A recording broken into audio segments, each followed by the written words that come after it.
Since the beginning of civilization, the world has been full of unknown things. Due to their existence, the balance of mankind's peaceful life has been upset. However, no matter how advanced our technology, no matter how great our scientific breakthroughs, there will always be anomalies that cannot be explained. We don't know where they come from, or what their purpose is. These questions plague mankind and affect our daily lives. It's because of this that we founded the SCP Foundation, an organization dedicated to containing anomalous items, individuals, and phenomena. The SCP Foundation is committed to maintaining the normalcy of the world so that people may live free of fear. While ordinary people live in the sunlight, we must fight anomalies in the shadows. We must prevent them from being exposed to the public so that people may live in a rational and ordinary world. We secure, we contain, we protect.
Jason Carter is a death row inmate.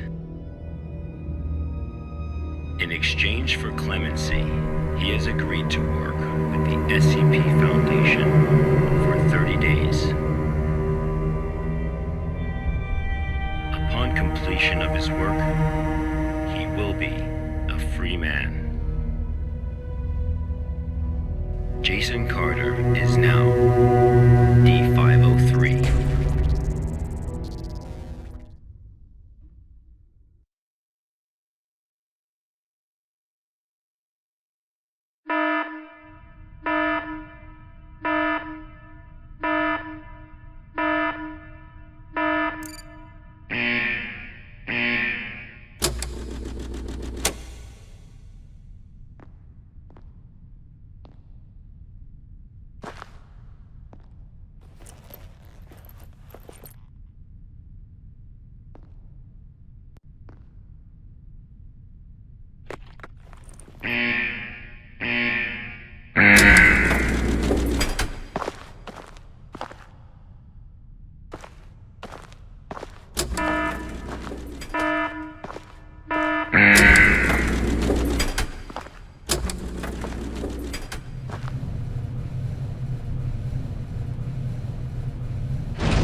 D503 was given no clear instruction of the task to be completed. He must find them out for himself.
This was D503's first day of work.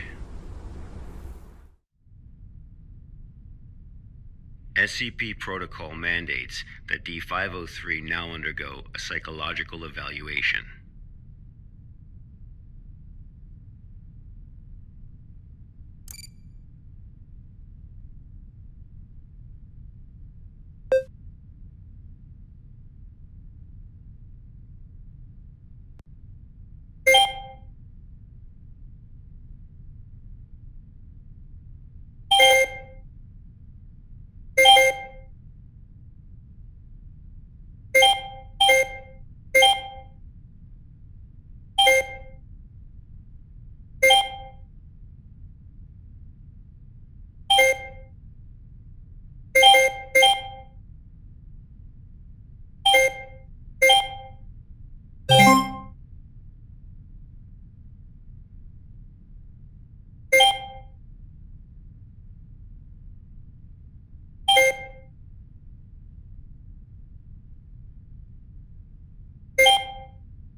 This was the first day D503 psychological data was collected.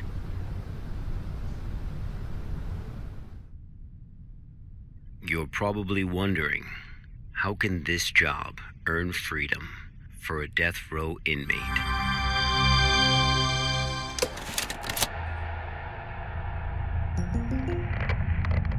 Good afternoon, everyone. I'm Dr. Raymond Ham from Site 83. Welcome to today's training conference. Today, I'm going to share with you a little project I've been working on called SCP-7457. The desert you saw just now is SCP-7457. D503 is a volunteer who we invited to help us learn more about this desert. Prior to the Foundation's involvement with SCP-7457, 329 people went missing in this area. As a precaution, we have introduced lockdown measures as we attempt to find the cause of these disappearances. As everyone here is new to the Foundation, it will be good for you to learn about SCP-7457. Let me explain how it works. Before we get started, are there any questions? Dr. Ham, I'm Will Barton, 3rd Special Squad, Site 86. Hello, Will. Before I came here, I thought I had a basic understanding of the Foundation. I've heard of these anomalies, but only in terms of human anomalies. I had no idea that SCP-7457 was a desert. How do we begin to make sense of this? That's a good question, Will. All the unexplained phenomena we are monitoring are being labeled anomalies. Human anomalies, regional anomalies, artifact anomalies, and various other phenomena beyond our control. The work of the Foundation is to isolate these anomalies and prevent the public from, shall we say, experiencing them? Okay, next question. Hello, Dr. Ham. I'm Mark Harris, a research intern from Site 27. In the video, we saw D503 picking up garbage in the desert. Why did it do that? And what does this have to do with anomalies? Okay, Mark. What I can tell you now is that everything you see is part of SCP-7457. SCP anomalies can be a little difficult to understand at first. Just know that it, or they, have their own rules. Perhaps you'll understand what I mean once we finish watching the video. Okay, let's move on.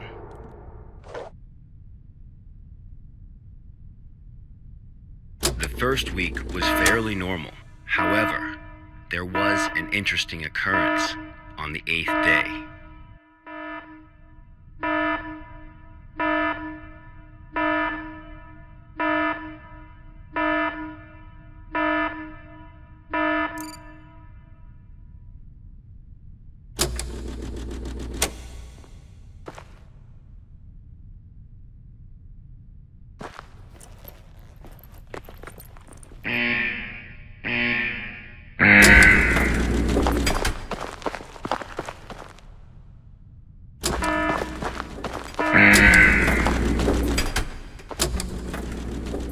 Let's have a look at what happened.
D503 had completed his task.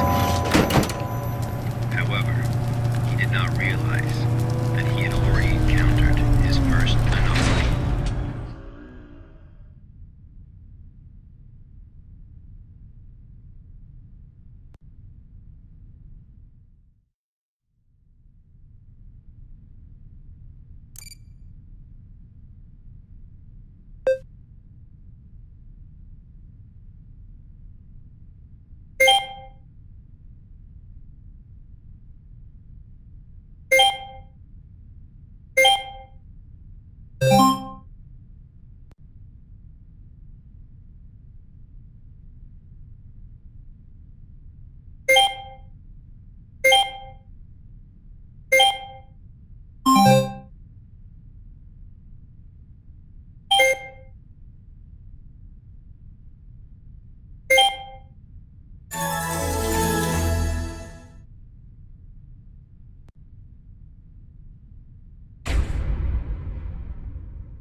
That night, D503's psychological data showed abnormal fluctuations. Analysis tells us that D503 is dreaming.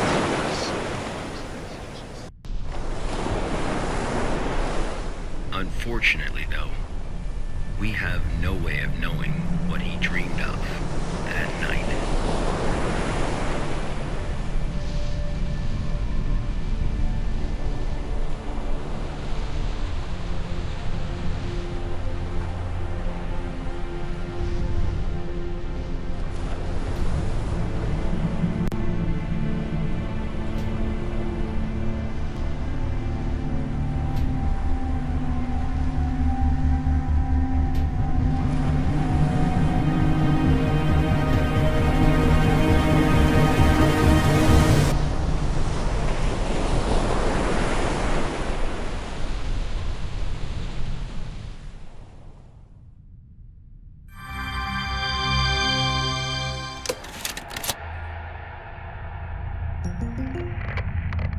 The 8th day marked a significant turning point, the start of SCP-7457's impact on D503. Are there any questions before we go on? Hello, Dr. Ham. I'm Spencer Jones from the Special Operations Department of Site-21. Hello, Spencer. It's still unclear as to why D503 needs to pick up all of this trash. If you wanted to monitor his psychological response to SCP-7457, why not just leave him out in the desert? Why assign him these tasks when there are already psychological evaluations taking place? Okay, our analysis has indicated that SCP-7457 produces a new cluster of trash every 8 minutes and 37 seconds. If waste collection is not done regularly, all that trash may soon flow into our world. It is worth noting, though, that the quantity of waste created here pales in comparison to the amount produced by humans. However, it still has the potential to become a significant problem in the future. By assigning these tasks to D503, we can monitor his reactions while also containing the trash. There is another reason, but we will get to that one later. Is it not the case that the Foundation is exaggerating the importance of a minor issue before the issue is fully understood? Okay, everyone. I must emphasize that behind us is the general public, who are wholly unaware of any of this.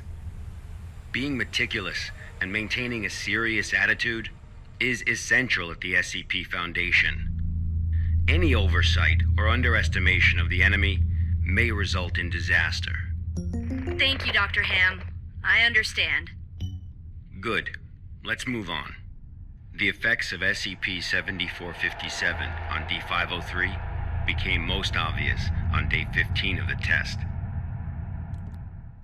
Due to the conditions that day, we were only able to track his movements after recovering data from his radar. It was definitely a bad day, perhaps the worst. even for a death row inmate.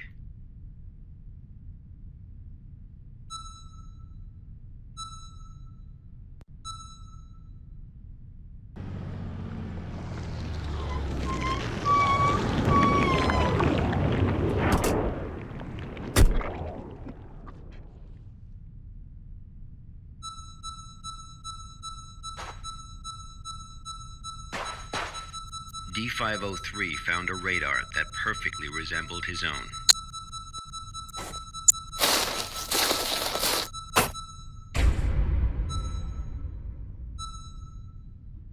However, D503 didn't seem to think much of it.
Persistent adverse physiological reactions proved to be a challenge for D503.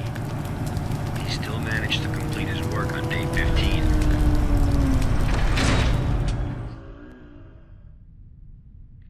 But then he encountered an incident.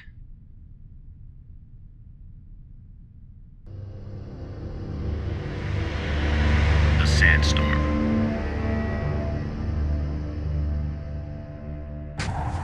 D503 walked in the sandstorm for a long time, but he couldn't seem to find his way back.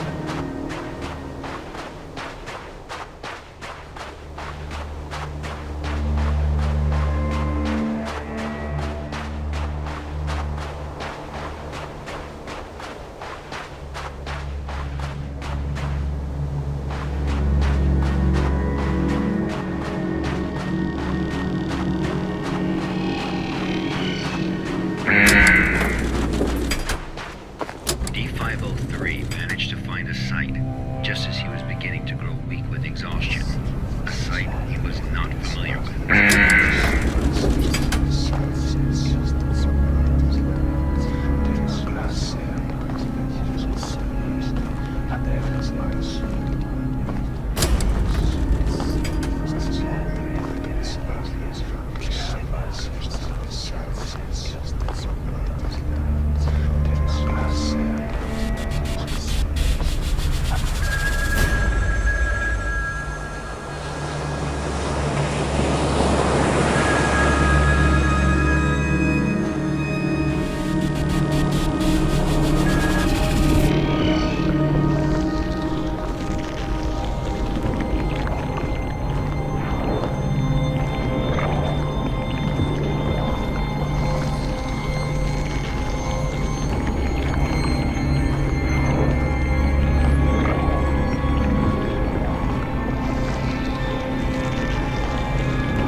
experienced. A call from an unknown voice.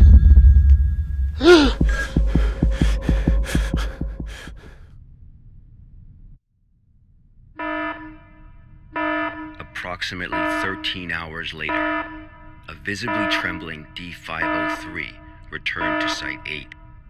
We immediately performed a psychological evaluation.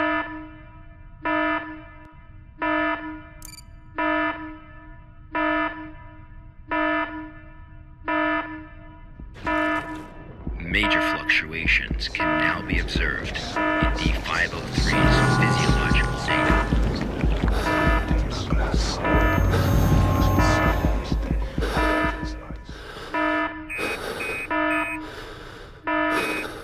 The results of the psychological evaluation were so troubling, we had to abort the mission.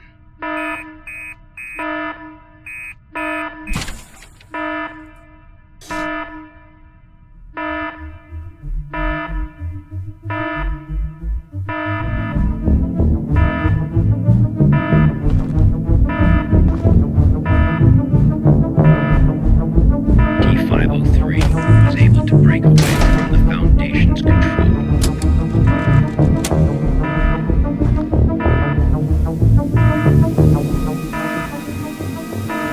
He has seen the test results of other Level D personnel who were analyzed at SCP-7457.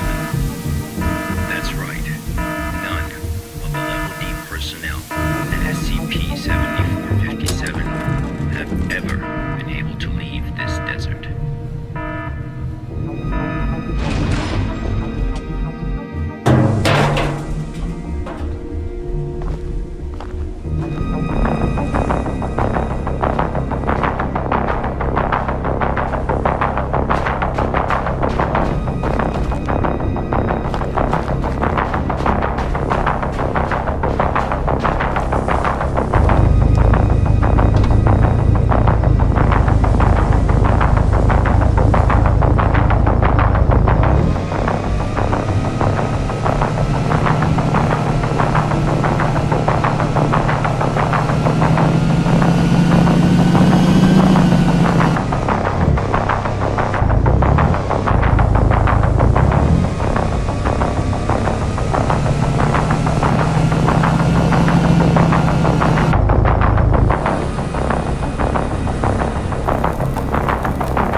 D503 heard the call.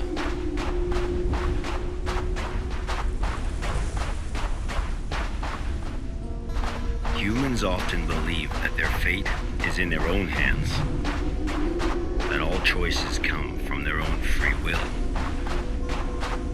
They don't realize that we humans form only a small part of this world. Out there, in the unknown world, we are as insignificant as a grain of sand in this vast desert.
days later, experiment participant D722 found the radar that had belonged to D503. The radar was 31 miles away from the waste treatment facility. All the data we have came from this radar. People entering SCP-7457 will suffer varying degrees of psychological stress within an acute period. It manifests as a range of neurological and mental disorders, as well as severe and unexplained hallucinations. So far, not one participant has left the desert unscathed. The Foundation has tested 31 Level D personnel in an area spanning 2,267 square miles. Our testing continues. When you work for the Foundation, you will face various anomalies. Some can kill you, some may drive you crazy, and some will make you feel that living is worse than death. Let this be very clear. SCP-7457 is just a taste of what you will face in the future. Before joining the Foundation, you were all leaders in your respective fields and industries. Researchers, special forces, FBI agents, national security experts. Well, SCP does not care how smart you are, how accomplished you are. It doesn't matter to them how many doctorates and titles you have. You are no different from helpless ants when confronted with these anomalies. Remember this. It is the most important advice you will receive. Do not take risks. You will die. You are not as special as you think you are. If you encounter an anomaly, put your pride and curiosity aside. Run, because that's the only thing you can do. God won't protect you here. Welcome to the Foundation, rookies. I'm Dr. Raymond Ham, and this ends the first class of our employee induction program.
I'm Agent Q from the Accident Investigation Department. Containment breach occurred at Pony Station, and contact with the Foundation has been lost. Agent Bella Lawrence was given orders to enter Pony Station and retrieve the black box. Following is a transcript of the interview with Bella Lawrence.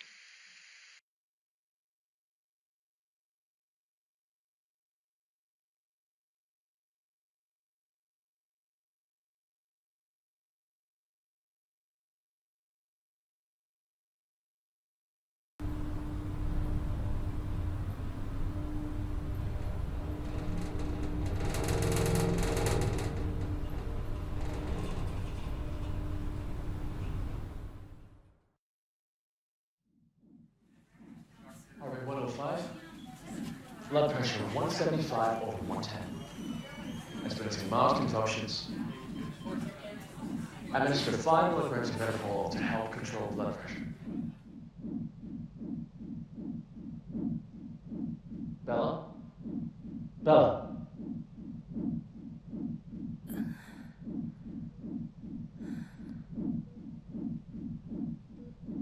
The drugs seem to be taking effect. Go ahead and ask questions. I can't be certain how long she'll stay awake for. Where's the black box, Sparrow?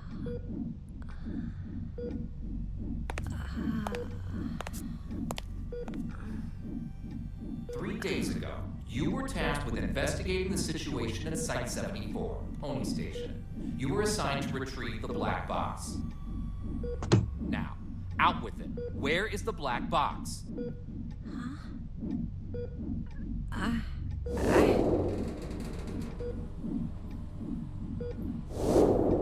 I brought it back. I brought the black box back. Don't lie to us. You never brought it back. No, that's impossible. I remember. I completed my assigned task. I swear. Shit, my head. All right, here now. This isn't an interrogation. We're not here to lay blame or point any fingers.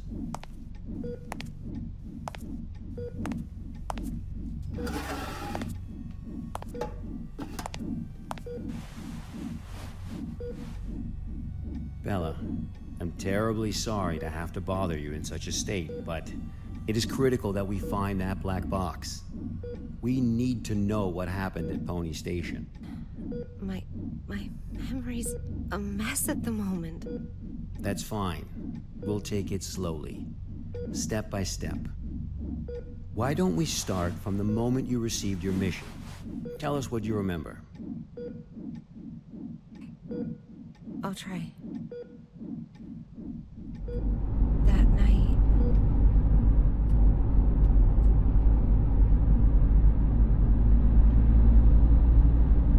Currently heading to mission site 74, Pony Station. We'll arrive in about 3 minutes. Very good, Sparrow. It's been 48 hours since the Foundation lost contact with Pony Station. SCP-701 experiments there have been ongoing. We have reason to suspect a containment breach. What is my mission? According to Foundation Security Regulation 709S, each site must have a black box placed in a secure area to assist in identifying the cause of an accident, should one occur. Your task is to investigate the situation and retrieve the black box. Black box? Got it. Okay, I've arrived.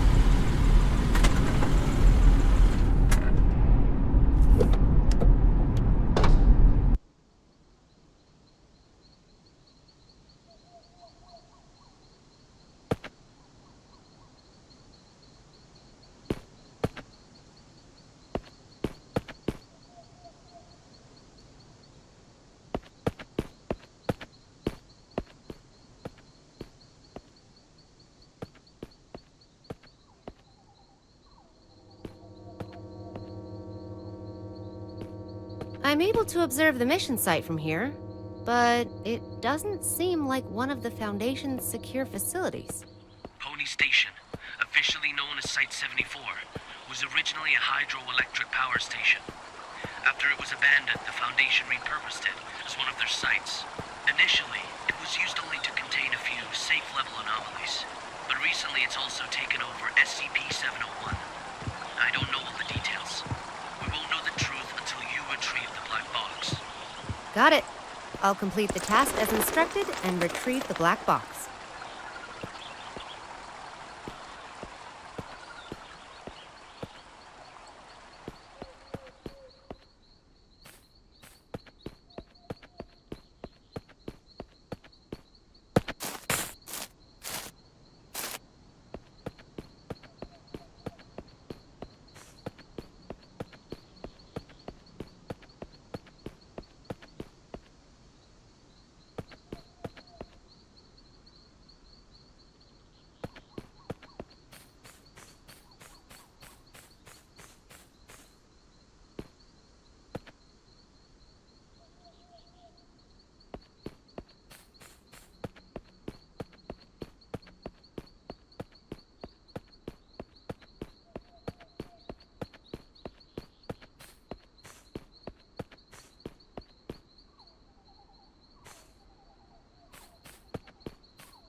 I've just entered Pony Station.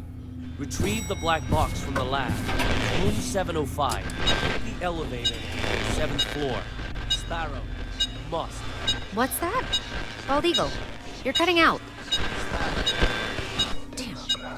This is out of the safe range. I'll place a reality anchor.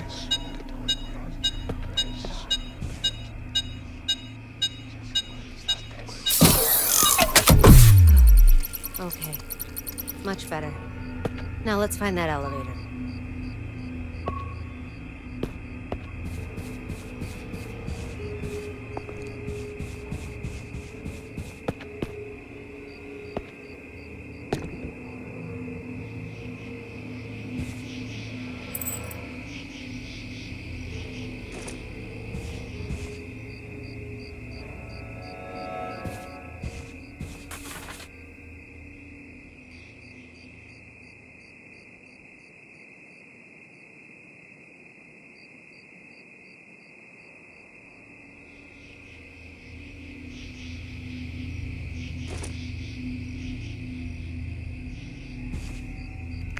All the plans, including the project schedule that follows, have been disrupted. The actors of the whole site is theirs. They managed to procure a goddamn script from God knows where, and they've taken over my laboratory accordingly. And Dr. Cooper, or whatever his name is, in particular, he puts on airs every time the operation starts as if everyone should listen to him.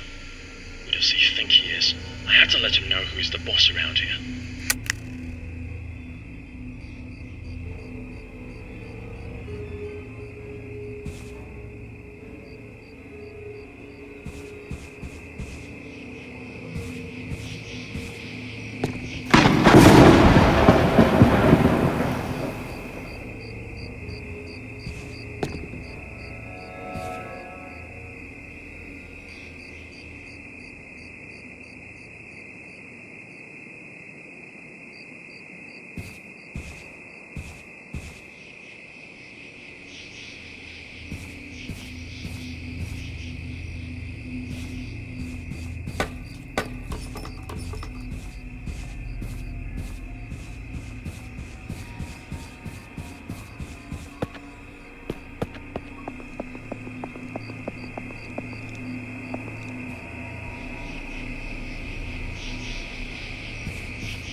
Dr. Tyler Cooper.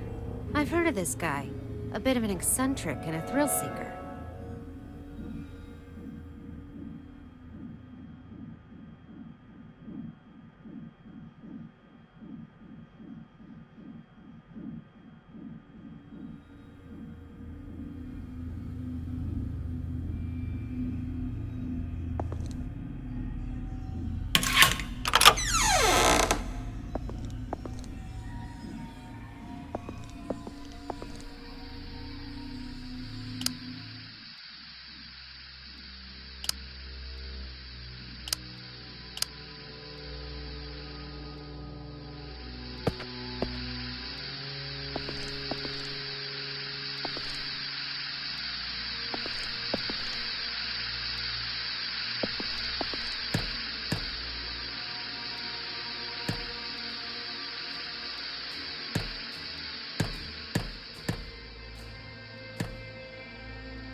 This must be the elevator. To the 7th floor, then.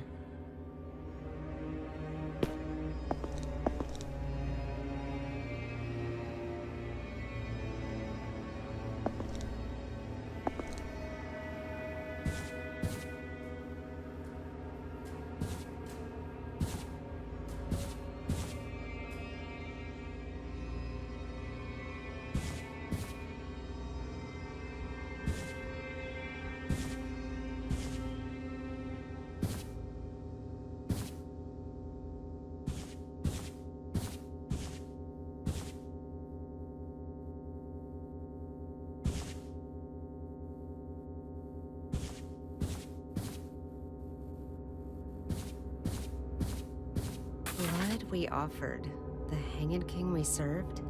I serve my king with my blood? Blissful suffocation, sacrifice of sin? What's this? Some kind of poem? Ah, my head. Ah.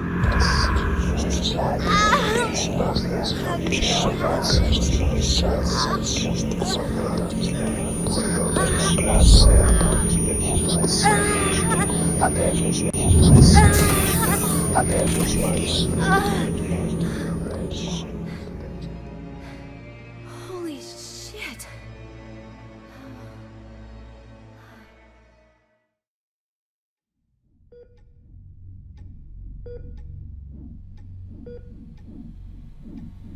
I'm very familiar with cognitohazards.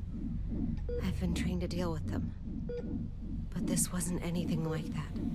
I couldn't breathe. It was like there was a knot tied around my throat.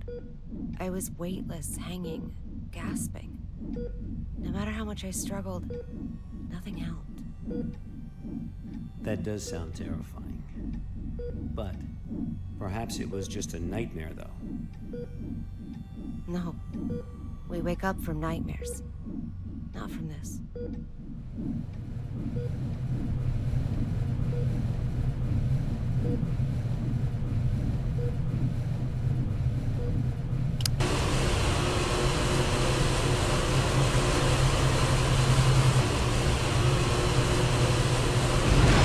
Are you kidding me?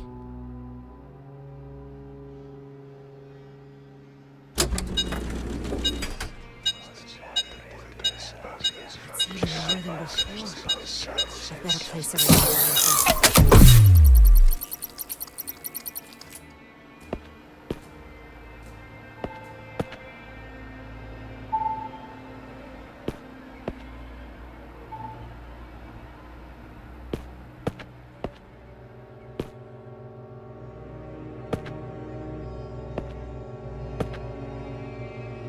I guess I'm taking the stairs.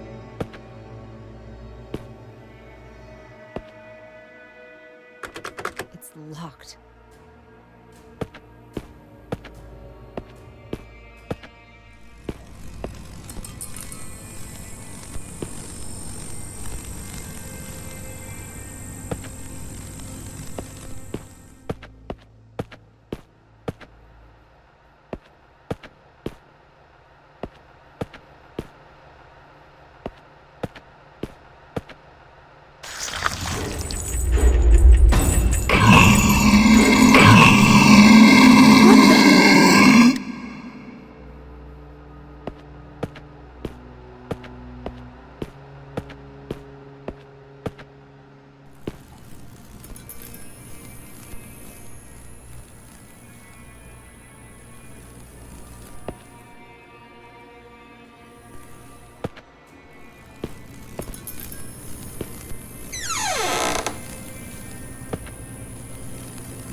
This cognito hazard. Could it have something to do with SCP-701? The situation here is much more serious than I expected.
This must be the archive room.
It's all very unusual these days. Many people have come to the site, but they haven't registered with the authorities. I've heard that Cooper and his team are rehearsing a script into a play, and that all participants are required to record their daily status. My experiment has to be put on hold because there's no one left to work on it. It's not right. I'll write an email to the minister and inform him of the malpractice going on here. Who's there?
Why would Dr. Cooper need so many volunteers?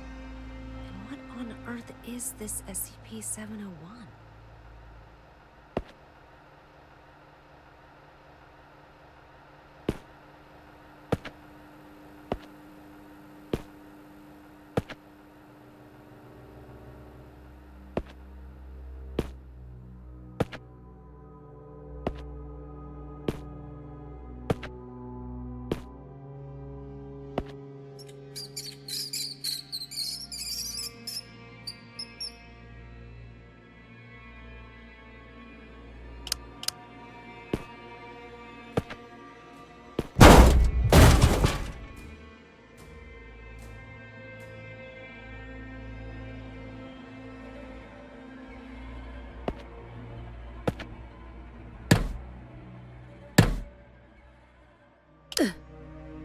Finally, luck is on my side. This ought to get me to the 7th floor.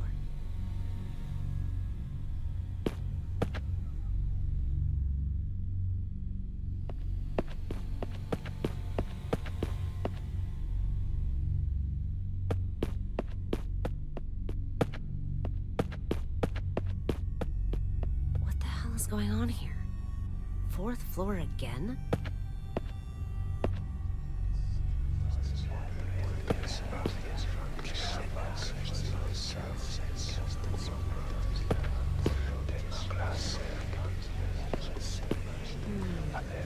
The way out of here might have something to do with these clocks.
Rehearsal notice?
situation might be even worse than I thought.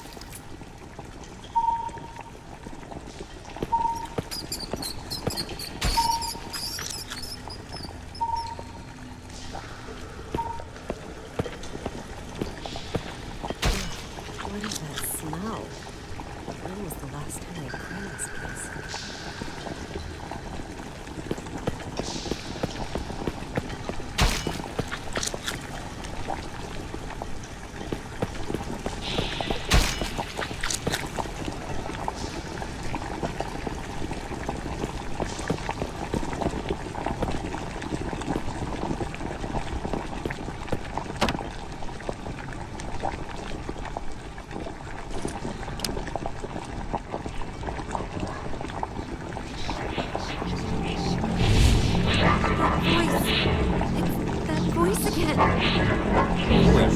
Voice?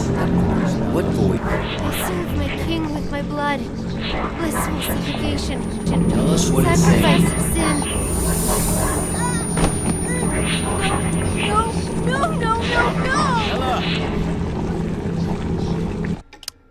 Bella, are you feeling better now?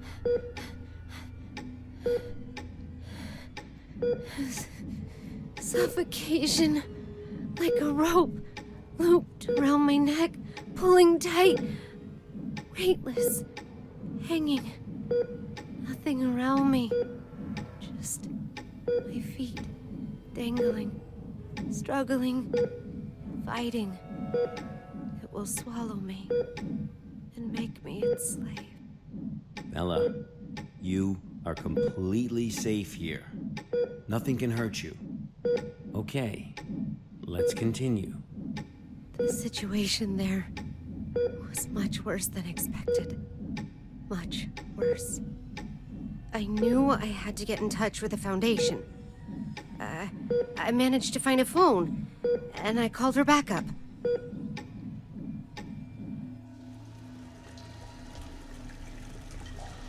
This is Sparrow, 09868, for Bald Eagle. I'm at Pony Station on the 7th floor. The situation here is much worse than expected. I need backup.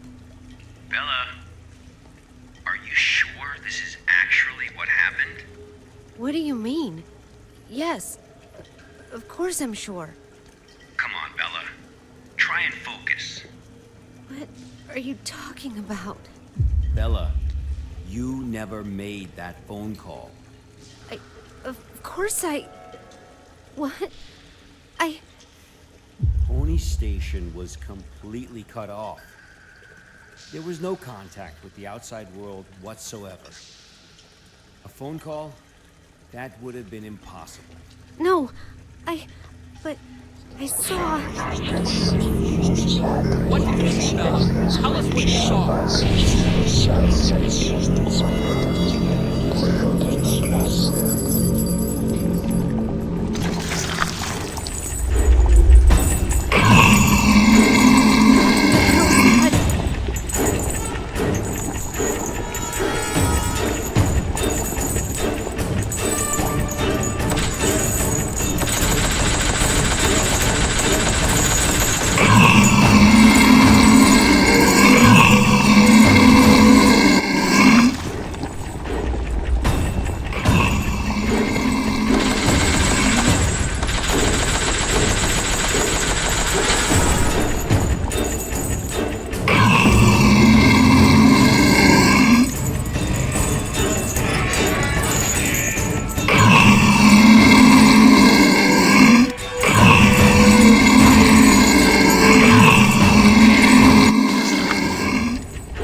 Rehearsals? A play? What is up with this SCP-701 experiment?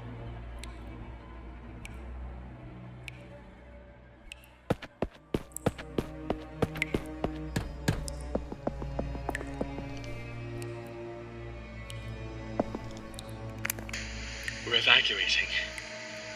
Damn it. After the show, everyone went crazy. Some hacked themselves. Some killed each other like beasts. And that damn evil white monster. This was all destined to happen when he brought in that script. Everything that happened here is all Cooper's fault. It's their fault! This will be the last recording from the experiment. The hydropower plant was shut down forever. And no doubt my experiment will also... What's going on? What's going on? Ah!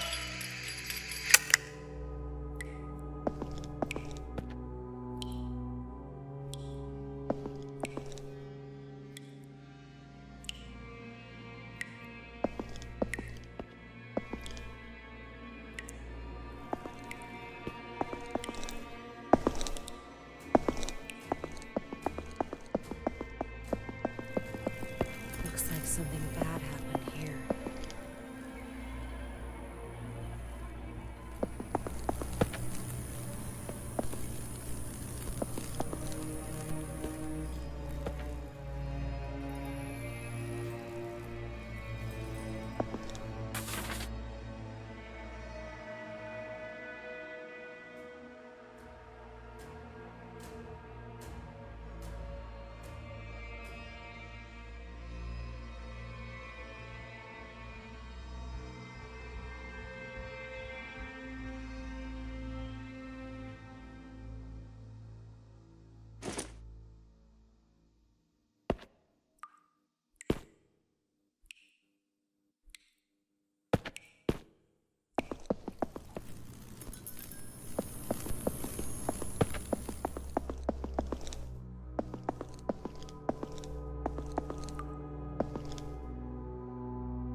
does it look like they're all going to the same place?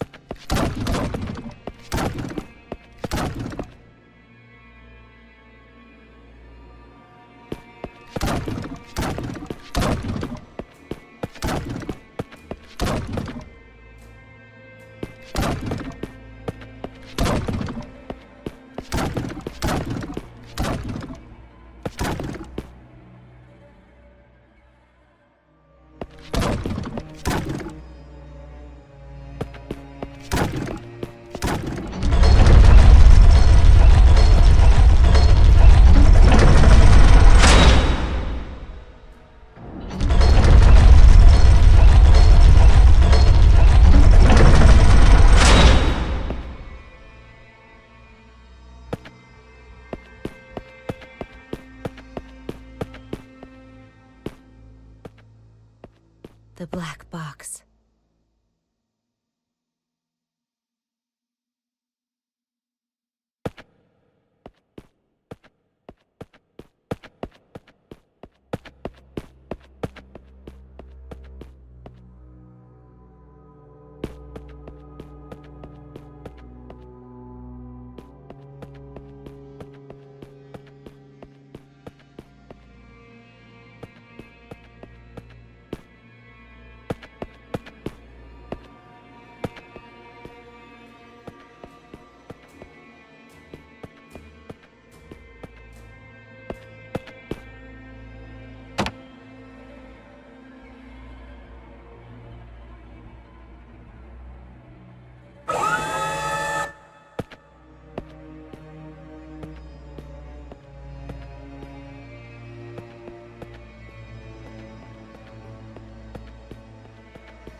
Bella, we really need you to tell us the truth here. What do you mean? I'm telling you the truth. I completed my task. I retrieved the black box from Pony Station. Looks like the cognito hazards really did a number on her. What are you talking about? I'm fine. Bella, there was no black box in sight when we found you. That's impossible. I'm positive. I know I had it in the escape elevator. And there is no escape elevator in Pony Station. None of what you're saying adds up. But that's impossible. It's just impossible. Look at me, Bella. Try and focus. What really happened? What really happened? Bella, think carefully.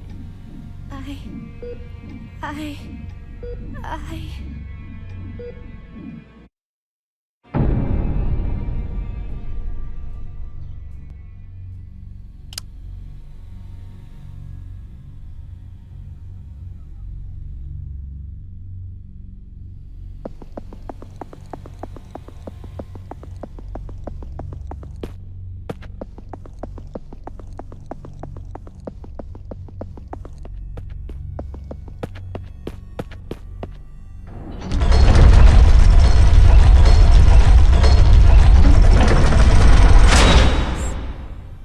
the black box?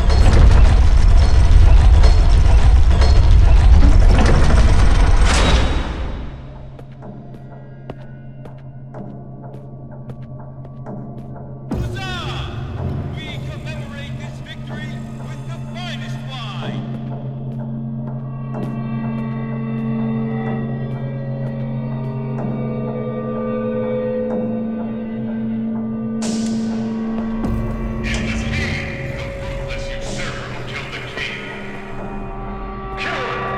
Sacrifice his head and seek redemption with his blood!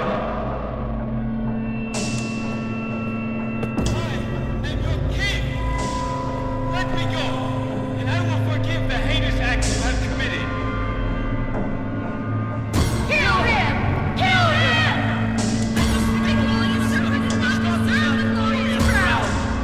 Blood for blood! Sacrifice for the king! Blood for blood!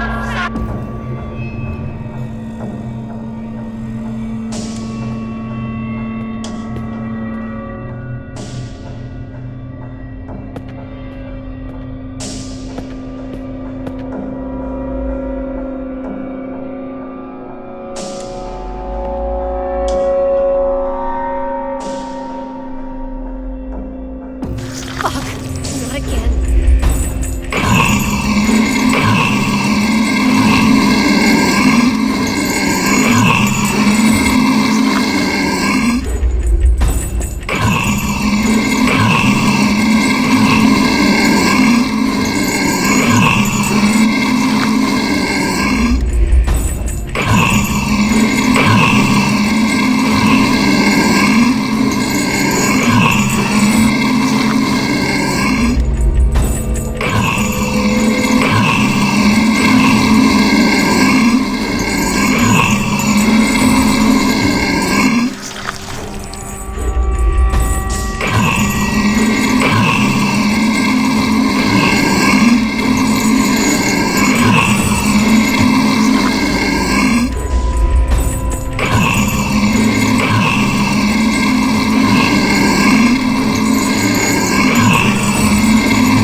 Pony Station will have to be locked down.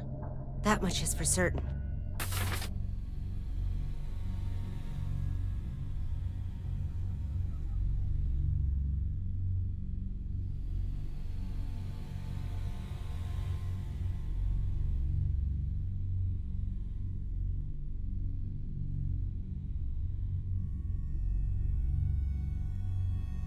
So SCP-701 is a script. One performance and now all of Pony Station is ruined. Dr. Cooper, what have you done?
all those volunteers gone?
SCP-701, the Hanged King's Tragedy.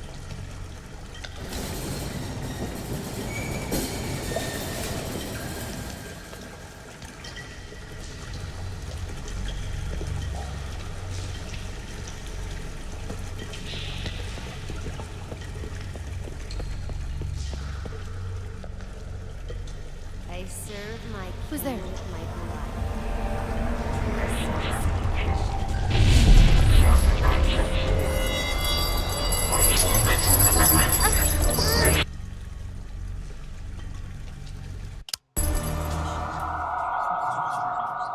What the fuck?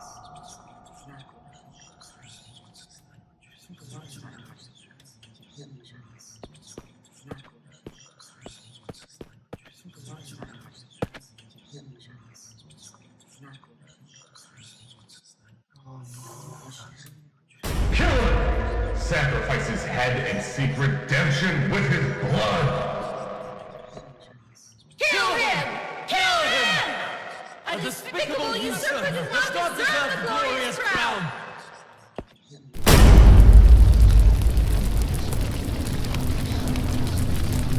What is going on? It's the goddamn cognito hazard again. I need to leave right now.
Leave.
With my blood, I serve my king.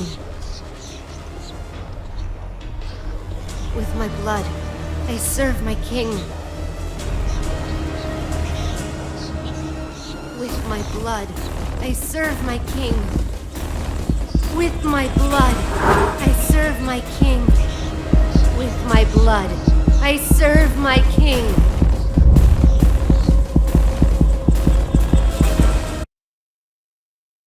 With my blood, I serve my king.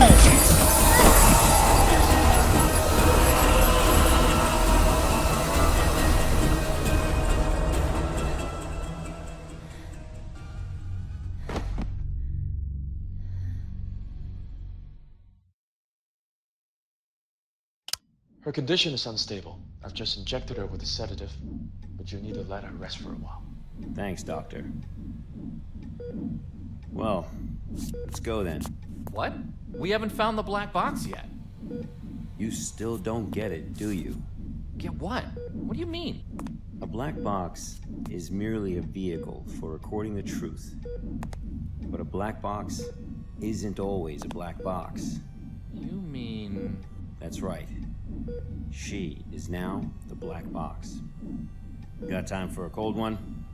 Because our work here is done.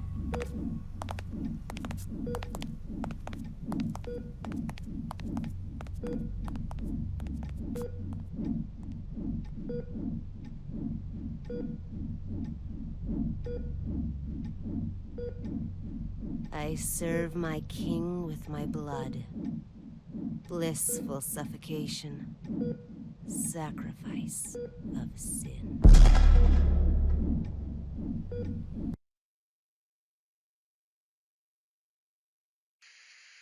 The black box has been properly contained at Site 105 and pending further investigation.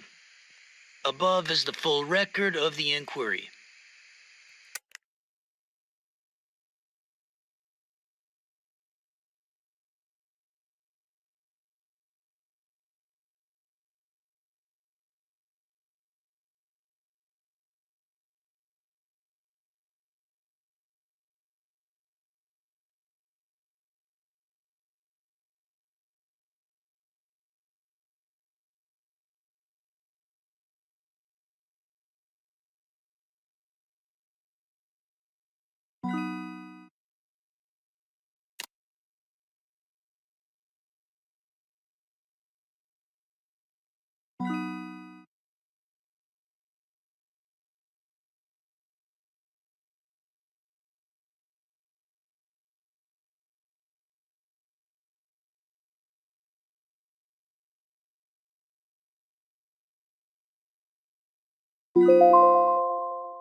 There are many stories in this world.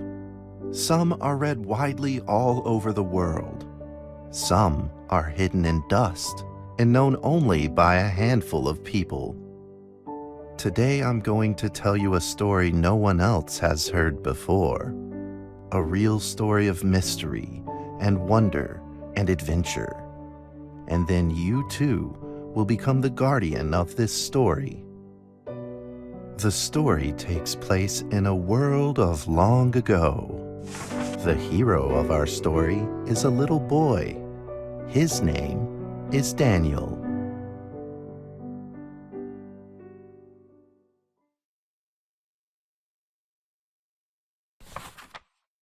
One day, out of nowhere, Daniel got a serious case of chickenpox.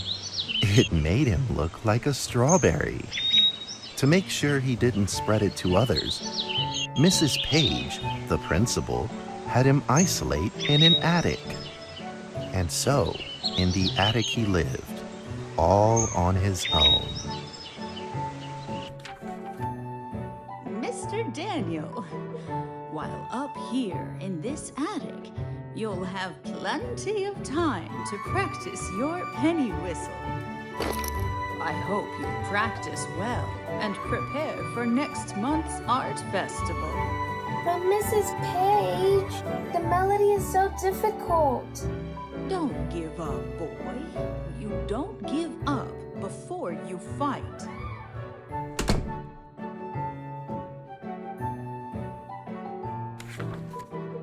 Daniel was reluctant at first, but he trusted Mrs. Page, and he knew he should listen. And so he practiced the penny whistle.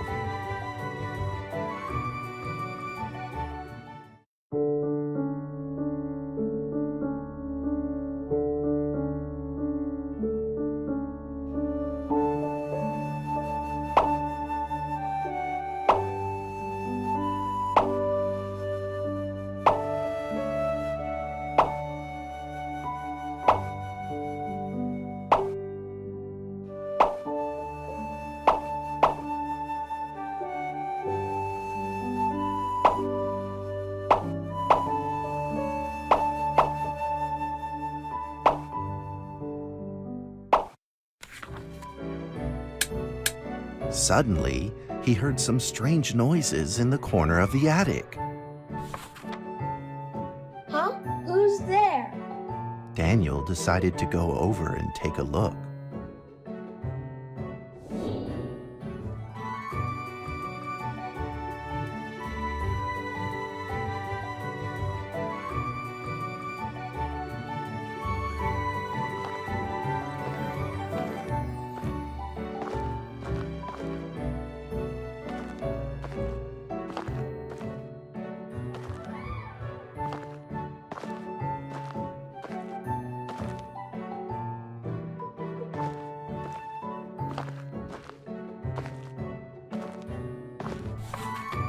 It was a mousetrap, and there was a red origami paper dragon inside of it. Daniel carefully removed it. It was marvelous and beautiful. The only problem was part of its wing was damaged. But Daniel found a way to repair it.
Daniel held the repaired paper dragon high up in the air, imagining that it soared over all the world below. He played and played with the paper dragon. Wee! Woo! Dragon! Soar! In the warm afternoon sun, Daniel had to fight his eyelids just to keep them open. Could it be? Or is this all just a dream? The next day, with boredom and loneliness weighing him down, he began to fiddle with the old radio.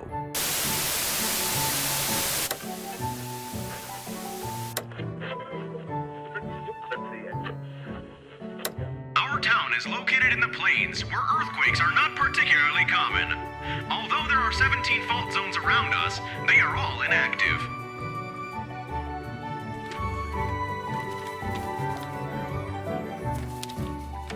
A scrunched up ball of paper rolled over to his feet.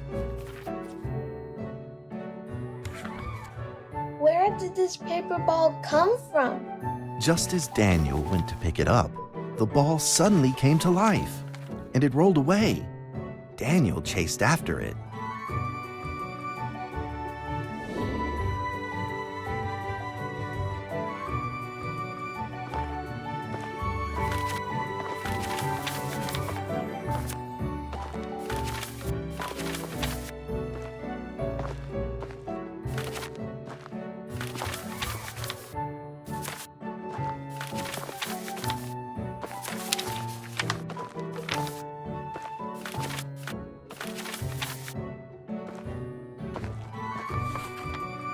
Just as he was about to seize the rolling paper ball, suddenly, terrible sparks erupted from it. Before his very eyes, the paper ball began to grow, bigger and bigger. At that moment, a red figure suddenly appeared. The red figure quickly subdued the paper ball and threw it into a cardboard box. Daniel studied the red figure carefully. It had a sticker on its fluttering wing. It was the paper dragon. I wasn't dreaming. Thank you for saving me. Daniel was grateful and very happy. He walked closer to the paper dragon, but the paper dragon seemed timid and afraid and backed away. Just then, Daniel had an idea. He took out his penny whistle and slowly played a tune.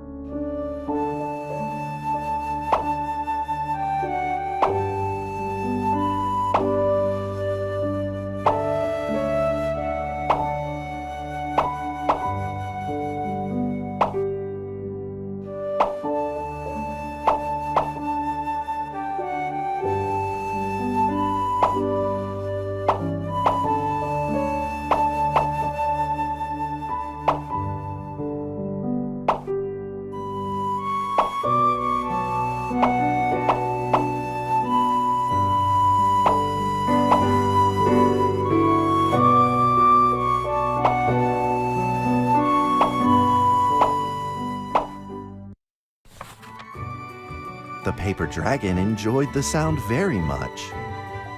It began to move along with the rhythm, flipping up and down in the air. Soon the two were playing and dancing, just like old friends.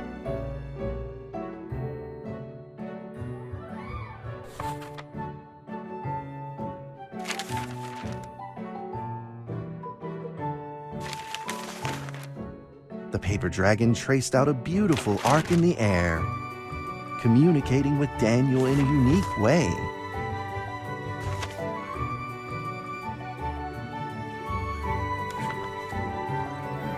My cherished friend, after many long years, we finally meet again.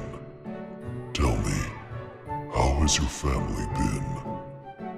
A great thank you for playing that music for me. You know how I love the beautiful rhythm of that instrument. But we ought to take precautions, as the room is not stable. Do you still remember how the room works? You're welcome to visit any time. The piece of paper then changed back into the shape of a paper dragon and flew into the cardboard box. The box closed shut, and a calm silence was restored to the attic. Daniel rushed to find a watercolor pen and marked the box with excitement in his fingertips.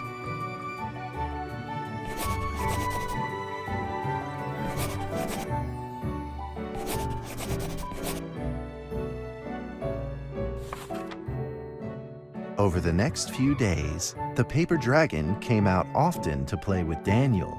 During this time, Daniel introduced many of his friends to the paper dragon.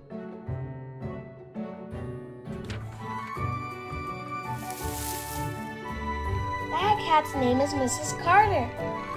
Ever since I secretly fed her some fish for dinner, we've been good friends.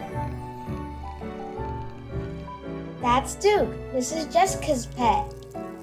He doesn't like rainy days or Mrs. Carter. Only smoked sausages for his taste. And now, we are friends too. My name is Daniel. What's your name? The paper dragon flapped its wings as if it didn't understand him.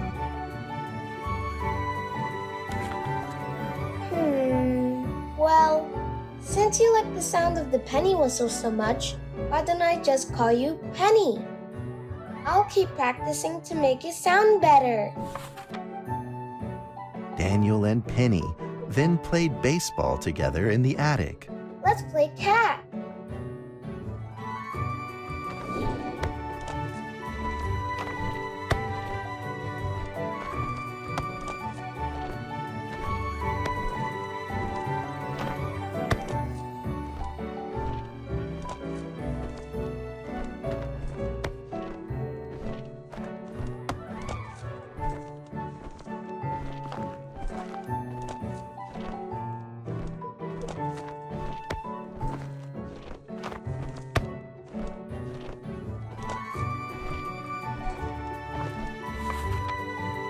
But just as they were in the middle of enjoying themselves, a violent shaking suddenly rose from the ground.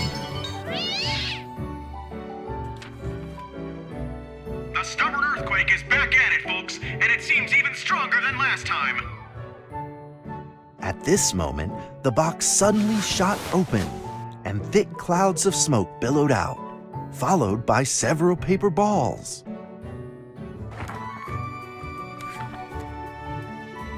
Penny attacked the paper balls without a moment's hesitation and promptly threw them back into the box.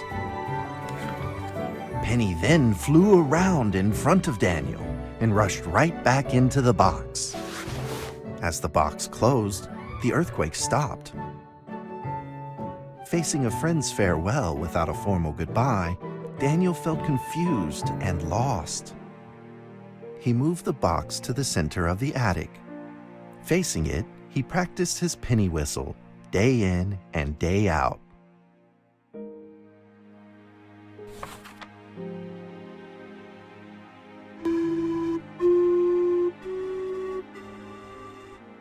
As the days went by, Daniel's playing became smoother.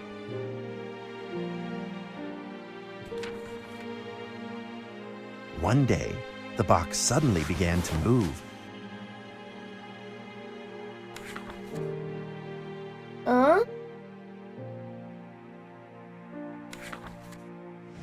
One, two, three, four. This time there were 4 paper dragons. But they weren't alone. Enemies began to jump out of the box too.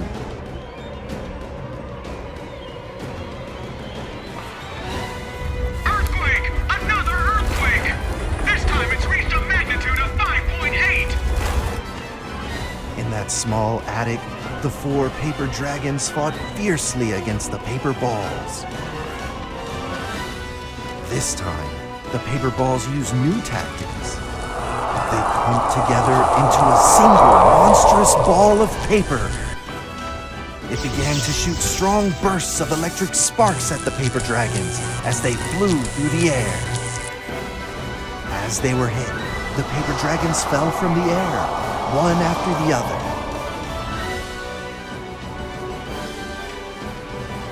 Seeing the injured paper dragons, Daniel felt very distressed and anxious.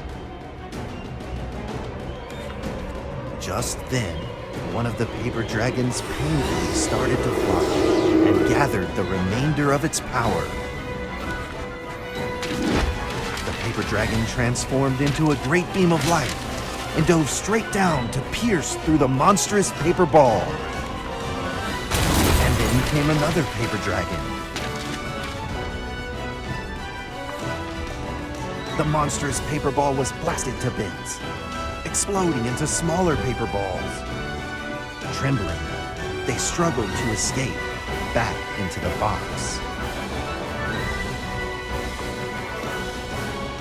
The sacrificed paper dragons were reduced to swirling shreds of paper, and a silence pervaded. Peace and tranquility were restored once again to the attic. Daniel saw the remaining 2 paper dragons lying on the floor, badly wounded. He rushed to grab some stickers and treated them at once.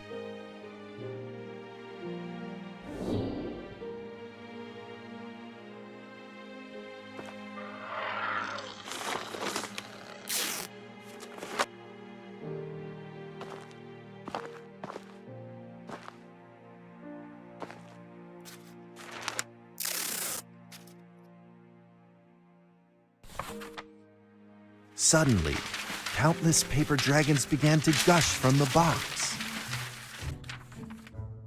The 2 wounded paper dragons were repaired and began to fly. Like 2 colored threads, they merged with the other dragons, flying in unison. The dragons moved like a tide, flying freely through the attic. Daniel eagerly took out his penny whistle. He showed all his paper dragon friends the results of his hard work and practice.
In the sweet melody of his playing, Daniel felt himself enter into the world of dragons.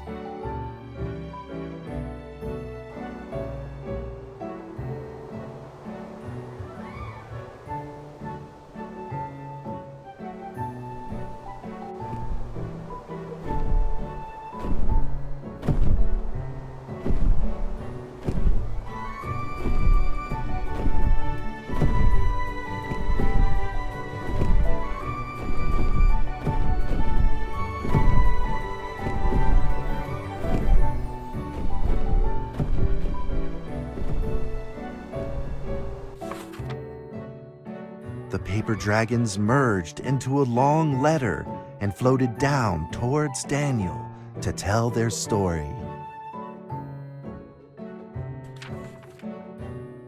After the last war, the fantasy world enjoyed a long spell of peace and stability. But now, the giants have returned. They have launched ferocious attacks, trying to invade your world through the room. We are prepared to launch the final defense. Then we will have to destroy your room, for it is the last remaining entryway into your world.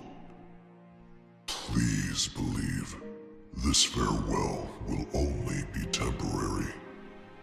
We will not be apart forever, and we will never forget our eternal mission of protecting you.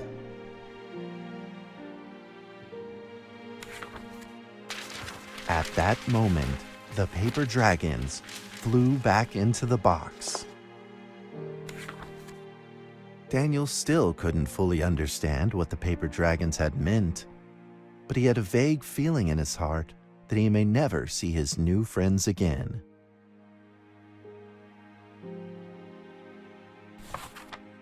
A few days later, Daniel's chickenpox had fully recovered. He could now play the penny whistle very, very well. But the paper dragons never returned.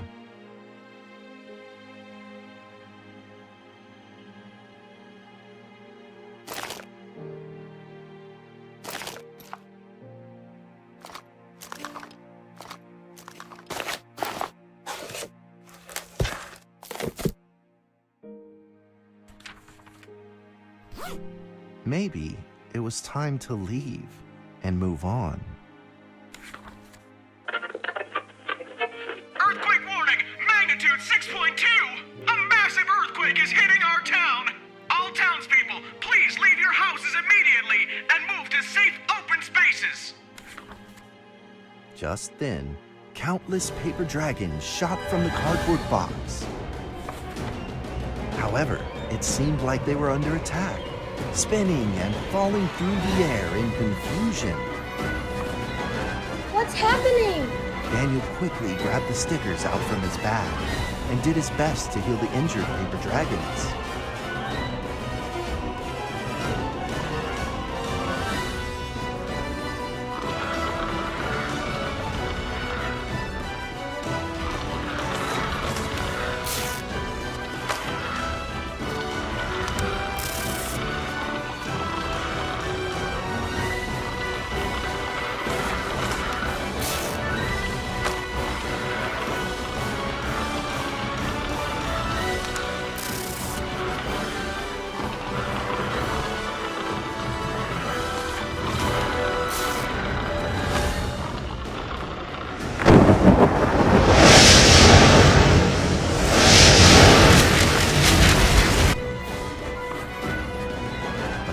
Balls swarmed together and pushed Daniel away, subduing him firmly in the corner. He couldn't move. Suddenly, ominous clouds rose from the box, and a violent lightning flashed through the room. The figure of a giant slowly emerged from the thick clouds, and the entire attic became overwhelmed with its evil aura.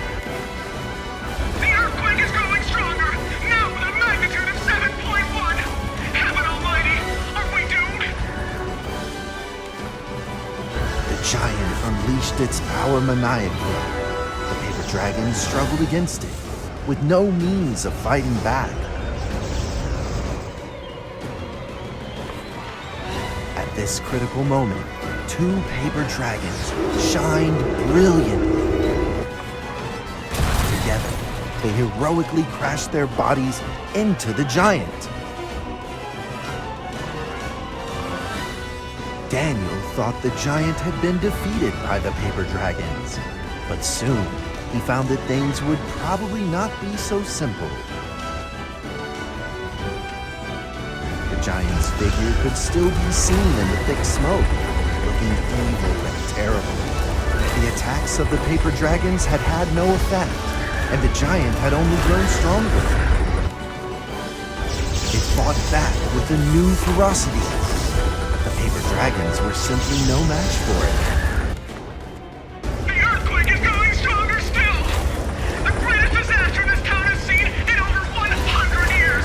My heavens! Will this nightmare ever end? With the paper dragons now all but defeated, Daniel spotted a frail figure in the distance. It was Penny. It flew gently in front of Daniel and affectionately rubbed its head against his fingers, as if this whole crisis had never happened. Daniel felt like Penny was trying to tell him something, but he didn't quite understand what. Penny then left Daniel and soared into the air with a determination in its wings. Suddenly, the other paper dragons seemed to be summoned. They flew through the air, all together in unison, responding to the call without an ounce of hesitation. At that moment, Penny turned into a great red beam and rushed fast towards the giant. The other dragons followed, shining together like a shooting star. At that moment, Daniel seemed to see a real dragon flying. No!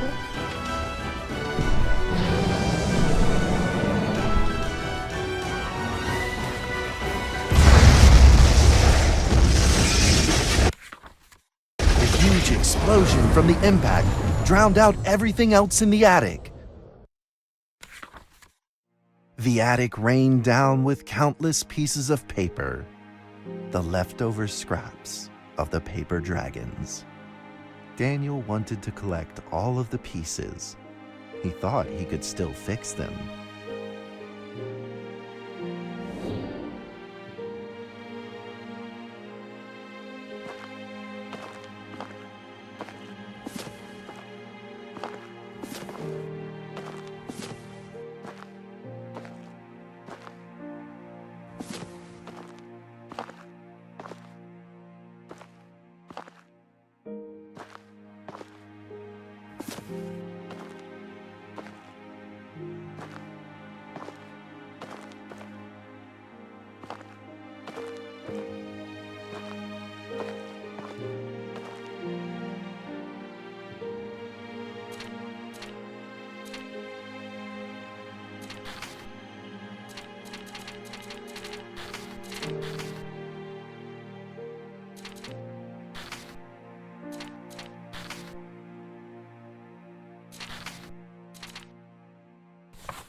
Goodbye, my friend.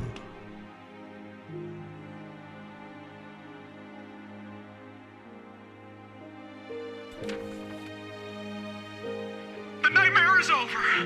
The earthquake has stopped. With God's mercy, our town is safe. We thank you, Lord, for your protection.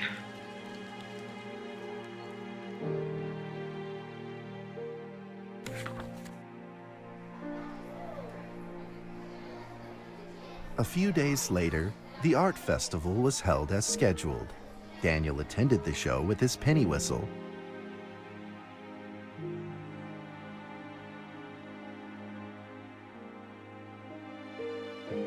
And now, Daniel Trevor will perform a penny whistle solo of a song titled Fly with me.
And that's how the story ends.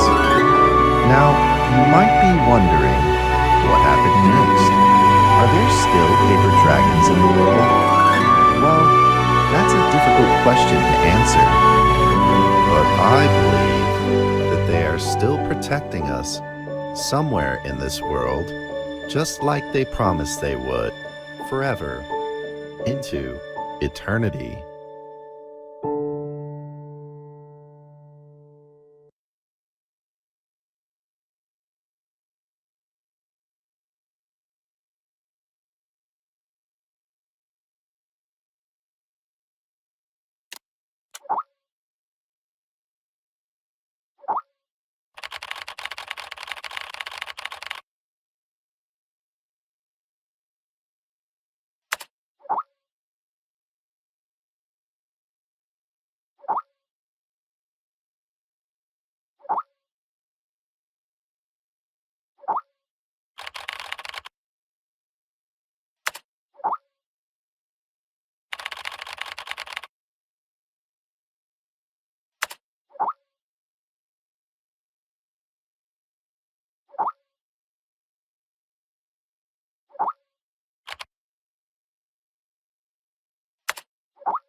D6744, please provide your identification code according to the mission letter. 4 and 20 blackbirds. Tell me, Doc, when was the last time this rag on my head was washed? D6744, according to the 7th edition of the Security Regulation Amendment, you must first provide your identification code. Otherwise, you will be executed. All right. 4 and 20 blackbirds baked in a pie. You're a real fan of these formalities. Everything's got to be right by the book with you. Oh, God. Fuck. Mike Donald, consciousness intrusion expert, former leader of MTF UP2, codename Spider. Now, level D personnel, number 6744. Enough with these damn formalities. Just what the hell you want me to do? D6744, do you know about the Witch Plan? I've heard the name, that's all. The plan is under the direct command of O5. Every last detail of the plan is protected by the strictest confidential terms. So what? D6744, what you're about to witness is top secret information of the Foundation. The hell is going on? A few hours ago, something went wrong with the Witch Plan experiment. The energy of the human anomaly, SCP-239, is out of control and has begun diffusing outward, disintegrating everything it touches. You guys seriously never cease to amaze me. SCP-239 is now a ticking time bomb. She could go off at any moment. D6744, I need you to enter the consciousness of SCP-239 to stop this bomb from exploding. The neural key is fully charged and ready to enter the target consciousness space. Begin the program. Consciousness begins to link. Start D6744, we don't have much time left. 3, 2, concise.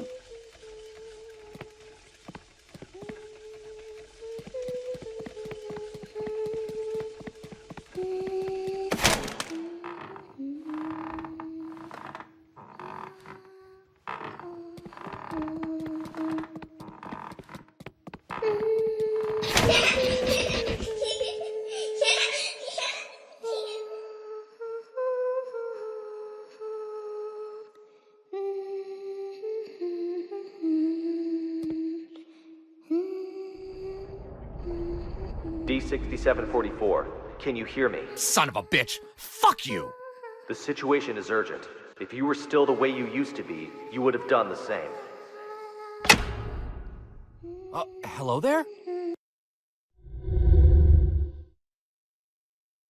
Hey, wait! D6744, what did you see? A little girl, but she ran away when she saw me. That little girl is SCP-239. What else have you discovered?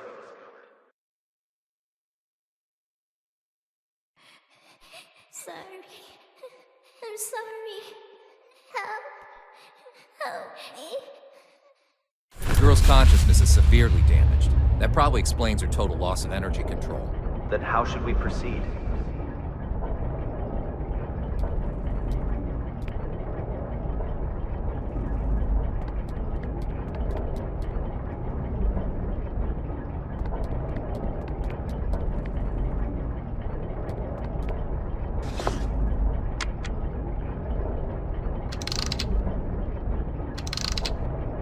I'll have to enter her preconscious.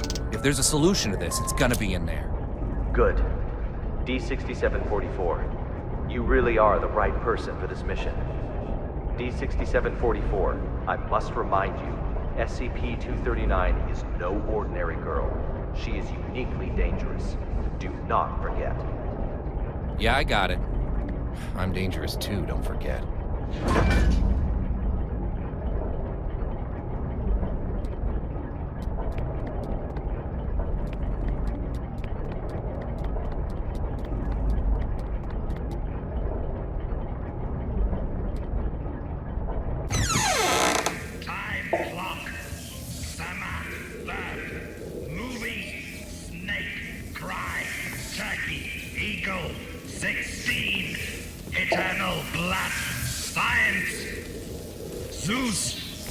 Rainstorm Whisper. Butterfly.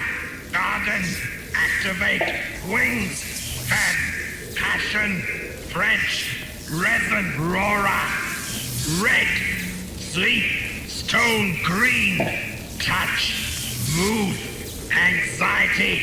Close pain. Lust. Ladybug. Time clock. Summer. Verb. Movie. Snake. Cry. Turkey. Eagle. 16. Eternal blood. Science. Zeus. Rainstorm. Whisper. Butterfly. Garden. Activate. Wings. Fed. Passion. French. Resin. Roarer. Ladybug. Time clock. Summer. Verb. Movie. Snake. Cry. Turkey. Eagle. 16. Eternal blood. Science. Red. Sleep. Stone green. Touch. Move. Anxiety. Close pain. Love. Tears into the quiet experiment. No! You will pay the price! Holy mother of...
am Dr. Pierce.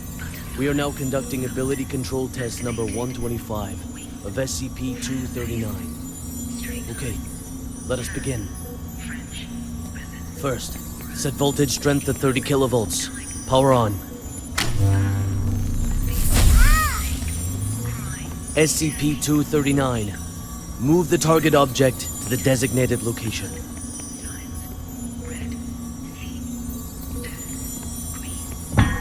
Ability control test number 125 has failed. The voltage intensity must be insufficient. I'll need a new test site, along with new equipment that can handle a greater voltage load.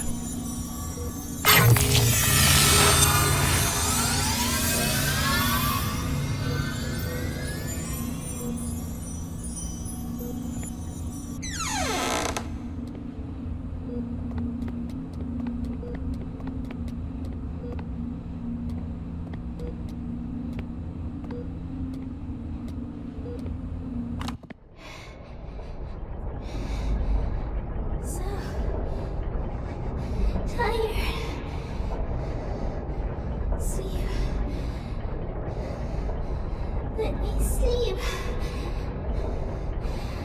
Just a while.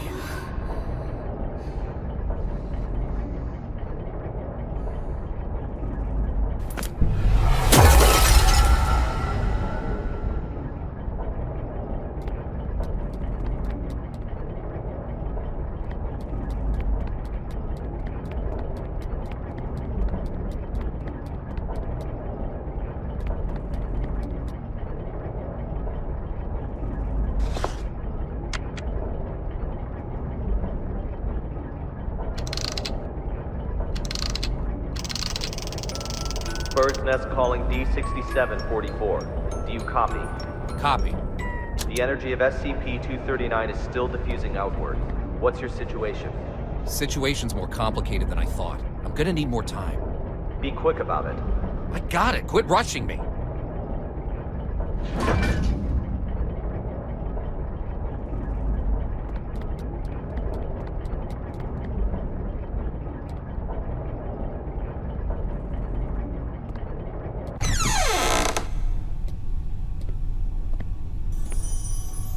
Have you heard?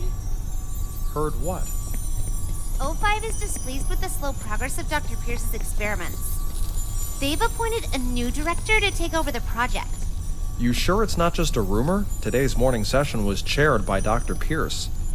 It's true. Trust me. If I'm being honest, I don't really like Dr. Pierce. Something about him, just gives me the creeps. He's coming. Stop.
How are the preparations for the experiment coming along?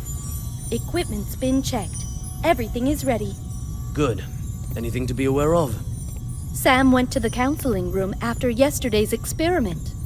Give him an injection of amnestic agent, and let Arthur take his place.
Try again. Set voltage strength to 250 kilovolts.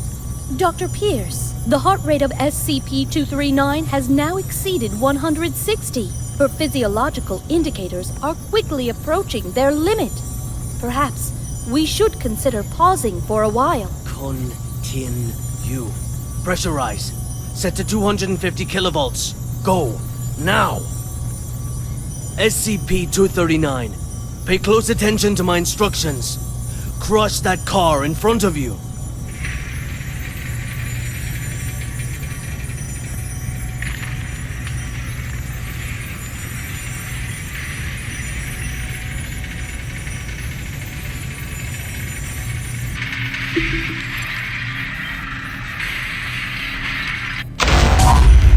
What's the meaning of this? Sean Pierce. Violet. Long time, Sean. What's it been? 7 years? I've got no time to play catch-up with you. Not a great first impression you're leaving either. Barging into my lab and interfering with my experiments. According to Foundation security regulations, I could have you detained, you know. Still the same old temper. You haven't changed one bit, Sean. Well, if you want to talk business, then let's talk business. You should have a look at this first. This is... No. No. This is O5's mandate. Effective immediately. Which plan and all SCP-239 experiments will be led by me. No, that's... No! This is a mistake! It's not possible! Don't take it personal, Sean. The simple fact is that the development of SCP-239 is moving too slow. They want a more ambitious approach. A new process, if you will. A new process? What new process? Just what do you know about process? Please, Violet, enlighten me. Sean, let us end our bickering with this. Victory comes to those who fight, and to those who last.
Bird's Nest, do you copy? Copy, loud and clear. Just what exactly is Witch Plan? That's not your concern. Focus on the mission at hand. Stop the spread of energy diffusion released by SCP-239, and do it quick. Yeah, sure.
Director Tattoo. The storybooks and toys we ordered have arrived at C3 Warehouse. Good. How's the containment room remodeling coming along? The bed and daily necessities are all in place. The demolition of the ARB potential development plan will be completed next. Good and good. Now, how about the formal meeting with our little princess?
Hello there!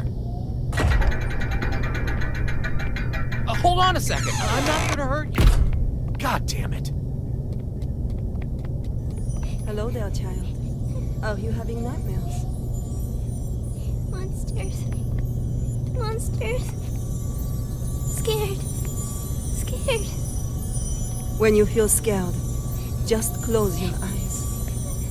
Imagine something beautiful, and those terrible things will disappear. Who are you? My name is Violet Tattoo. You can just call me Violet. I will take care of you from now on. No one will hurt you ever again.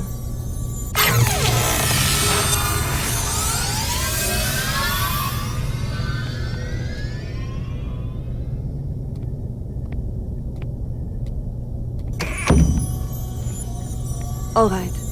That's it for today's bedtime story. We'll have a little test tomorrow. You need your rest.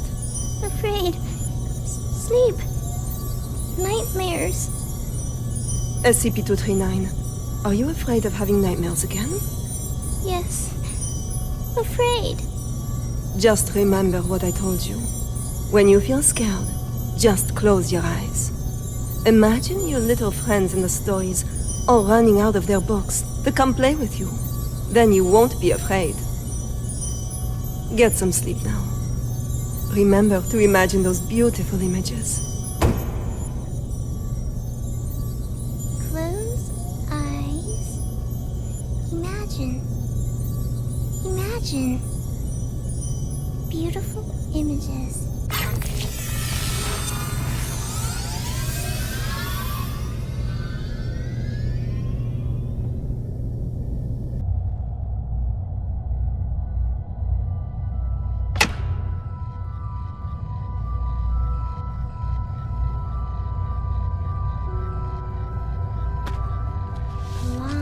Long time ago, there was a robin. It wanted a home of its own. But what should a home look like? It decided to ask other animals.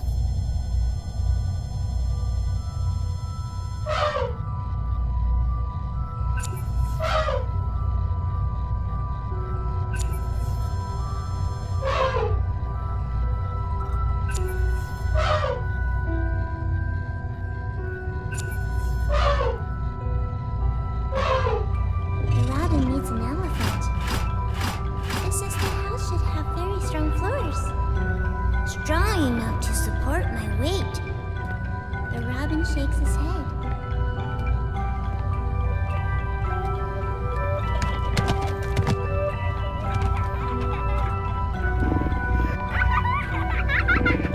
The cheetah stops its hunting.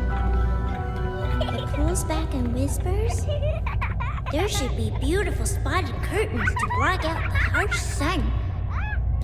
The robin shakes its head again. The giraffe speak from way up high. The house should have a high roof, and plates should hang from the ceiling. The robin flaps its wings and flies away. The hippos let out a loud yawn. The house should be built in a pool, so we can bathe anytime and sleep anytime. The robin shakes off the water droplets and flies away.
vast and boundless, and the whole prairie is my home. The robin shakes its head and flies away.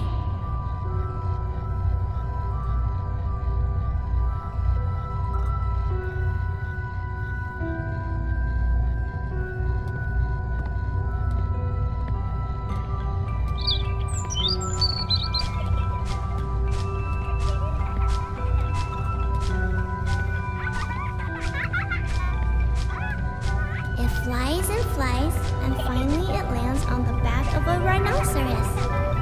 The rhinoceros says, "Everyone travels with all sorts of strange questions inside, but after traveling far and long enough, the answer that everyone finds is that the truth is not far, for it lays within our very hearts. Robin, what kind of home do you want?" The robin says, "The home I want is..."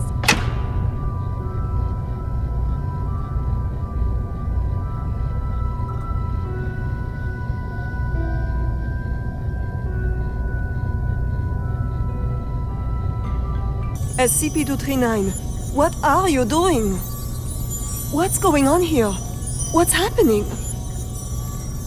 SCP-239, we have to work and rest according to plan. But Alex, clear up the mess. At once, Director. SCP-239, this is all for your own good. You must be obedient and complete tomorrow's test.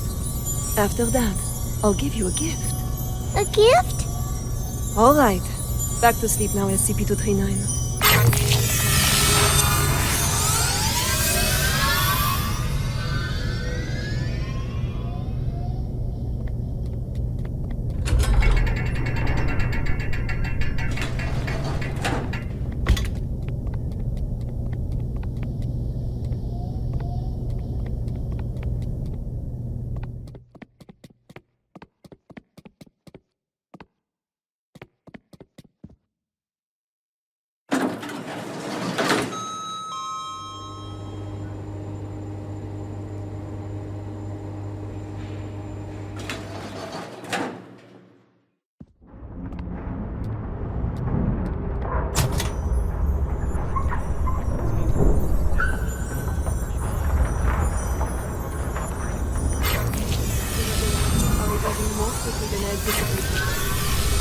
The commissioning of the experimental site must be completed at once. The formal presentation is next week. I'll see to it, Director. What shall we do with these creations of SCP-239? Destroy them.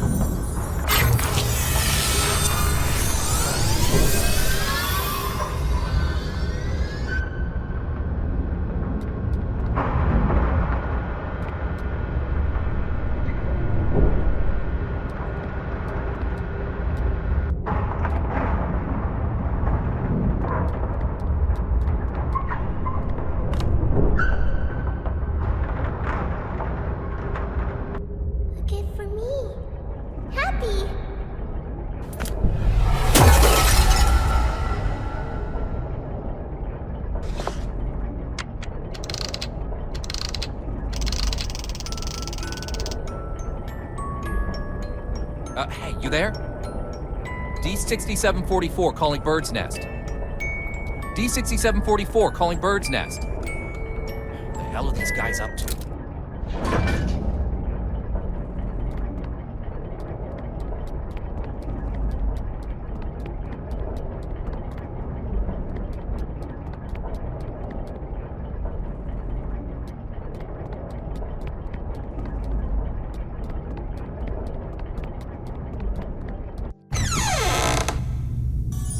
Director Tattoo, the experimental site has been fully prepared.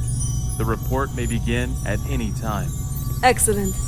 If today's experiment goes smoothly, I will have full control over which plan. Go, check again to be sure that everything is in place. There can be no omissions. At once, Director.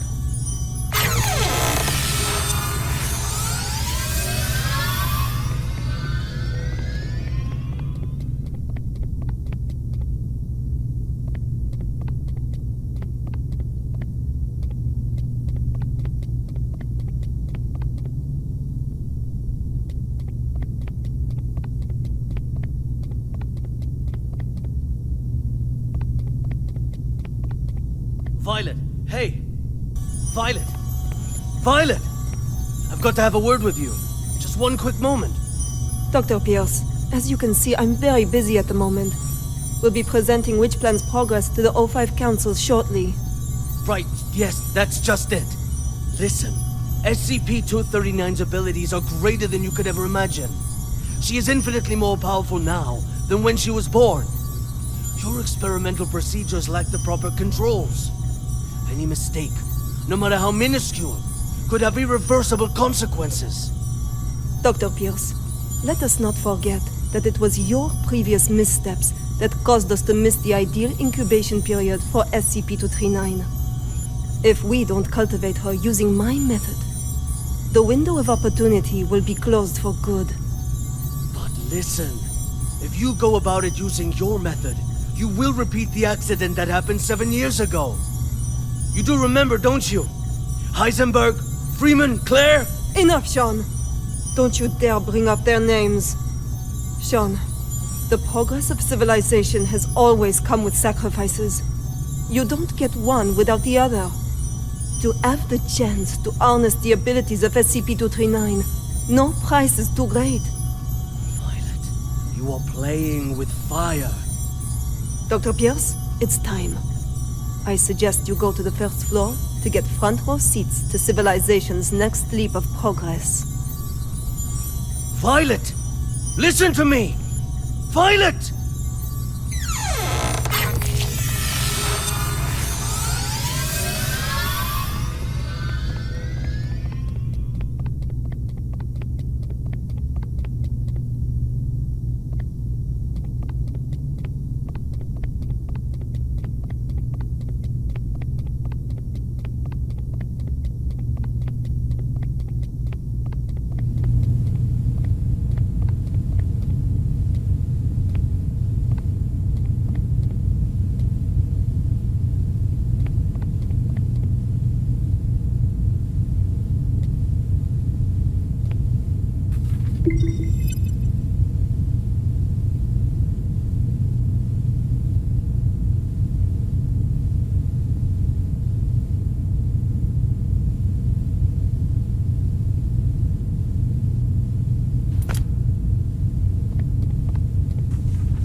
I am Violette Tattoo, and this is the meter test part 1.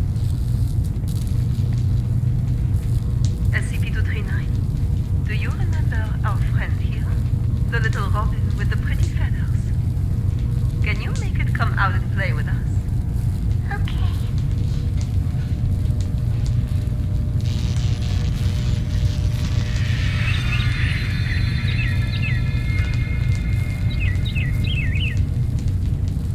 Good, SCP-239.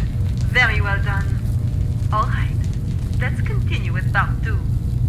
Now we need to give the robin a home. A home? Yes, a home. Just like in the storybook. The robin needs a tree to call home. So let's give him a big tree. Robin, home. Not the tree.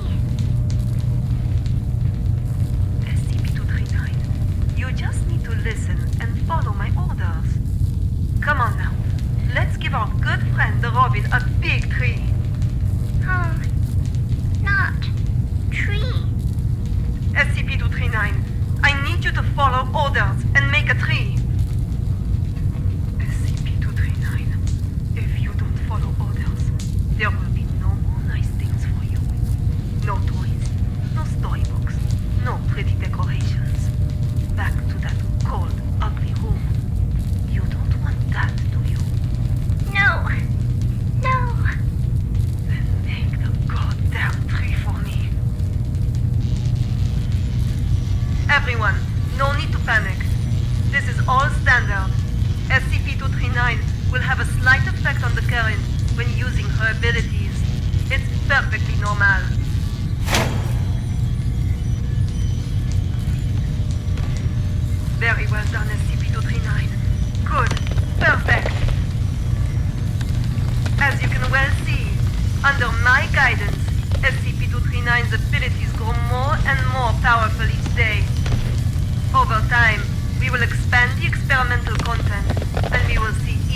more advancements. SCP-239, you can stop now. That's enough.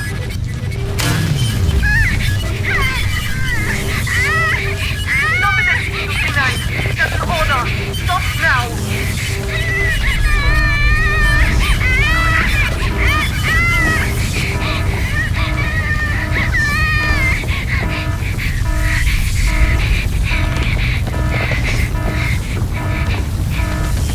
God damn it! Why won't it open? Sean? Sean! Sean! The backup door outside! Help me open it! Come on, quick!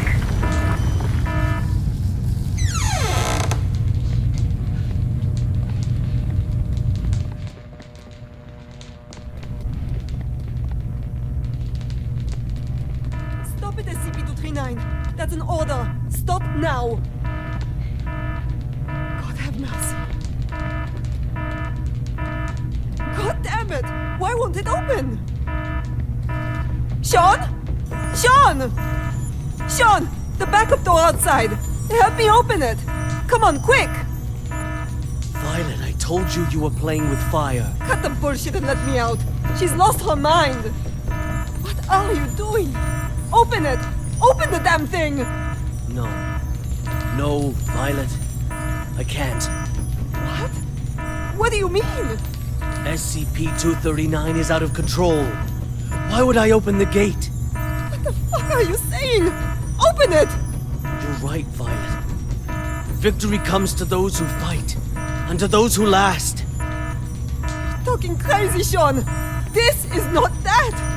Open the fucking thing! An accident of this magnitude is just what I need to prove myself. Sean! Sean, don't think like that! We can work together! We'll do it your way! Your rules, your method! Whatever you want! Or we'll do... I know! I'll quit! I'll resign!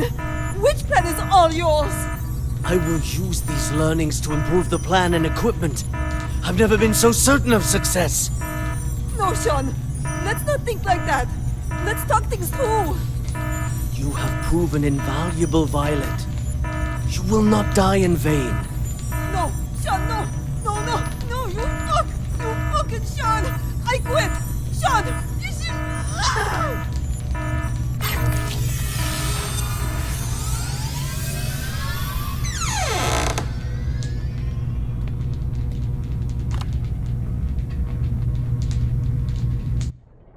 Sorry. I'm sorry.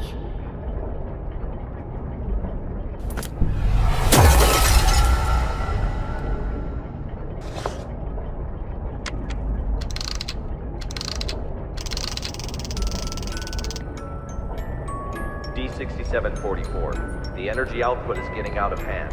How much longer? So this is the witch plan, huh? Are we anything more than tools to you?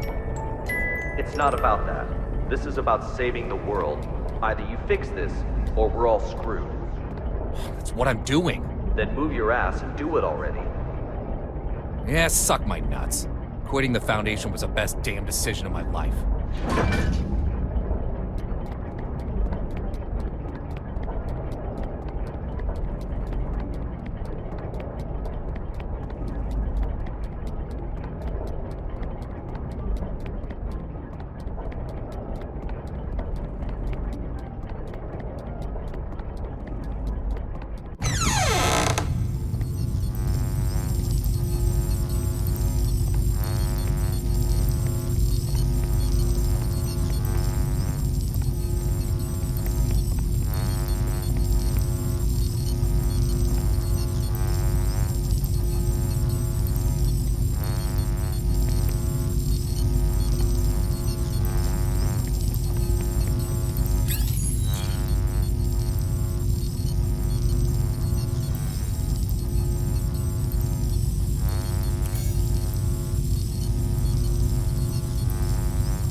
I now present to you the ARB Potential Development Device 2.0.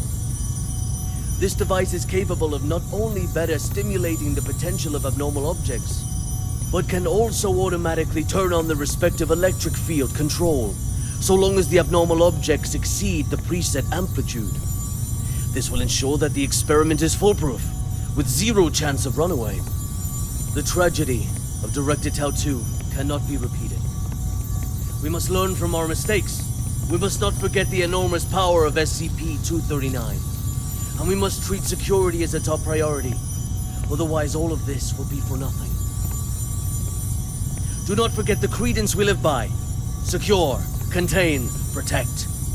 This we must uphold at every turn.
Hi, hello. It's okay. I just want to talk. No. Stay away. What happened? It's not your fault. Away! Oh, shit. You will all die! Die! You will all die!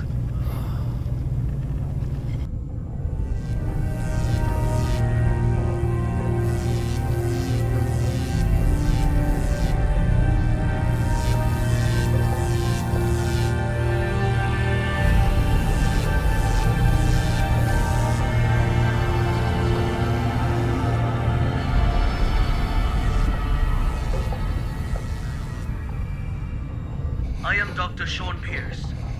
December 25th, 2005. 16:30 hours. This is the first experiment of ARB Plan 2.0.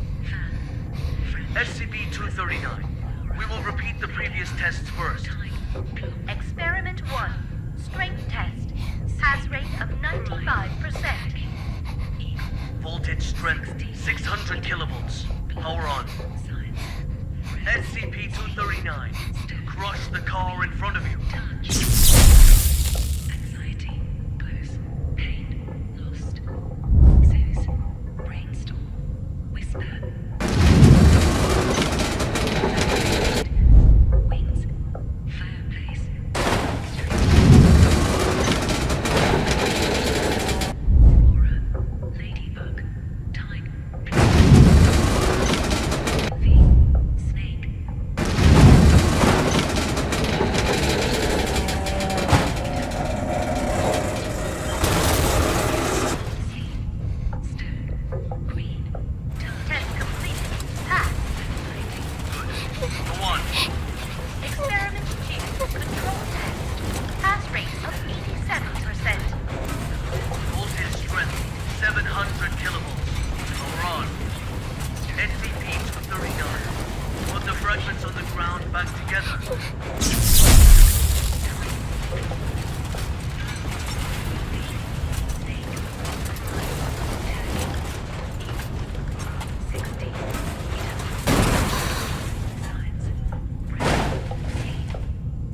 Pass.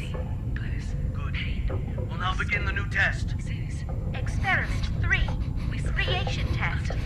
Pass rate indeterminate. Voltage strength 800 kilovolts. Power on.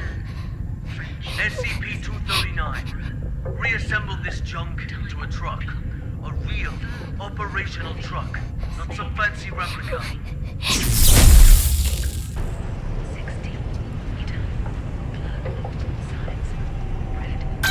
Very well done. Amazing.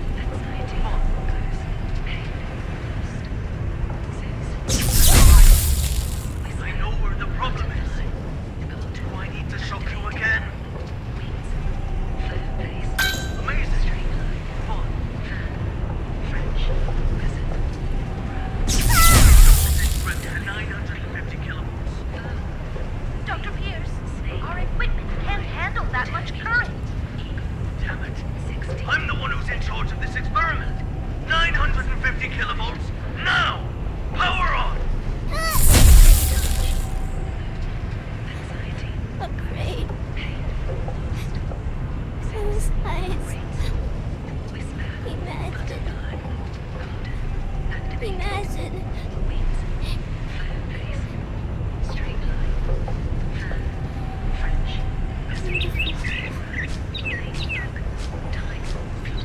Beautiful. Images. What the hell is this? Damn it! Stop trying to play violent tricks on me! I know how to deal with your useless imagination. Increase the voltage strength to 1,000 kilovolts! Dr. Pierce, the current has breached the security threshold. If left to overload, the device could explode at any moment. Get the hell out of here! Come on. This is for victory! Do not fail me!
D6744. Nicely done. Hold on. The outflow of energy of SCP-239 has subsided and is now beginning to dissipate.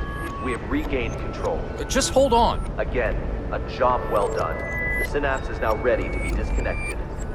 Can you just hold the fuck on and listen for a damn change? What's the matter? The problem hasn't yet been solved. She's still lost deep in her mental anguish. That's not our concern. The crisis has been averted. Innumerable lives have been saved. Your mission is complete. My mission's not complete until she is stable. Compassion in times of desperation leads only to the destruction of yourself. 3 minutes. You owe me that much. For all this, you owe me. I can enter her subconscious and fix this. 3 minutes. Very well. I'll disconnect the synapse in 3 minutes. If you're not back, then so be it. I will show no compassion.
Team Honey Badger has entered the value anomaly area, now quickly approaching. Good. Proceed.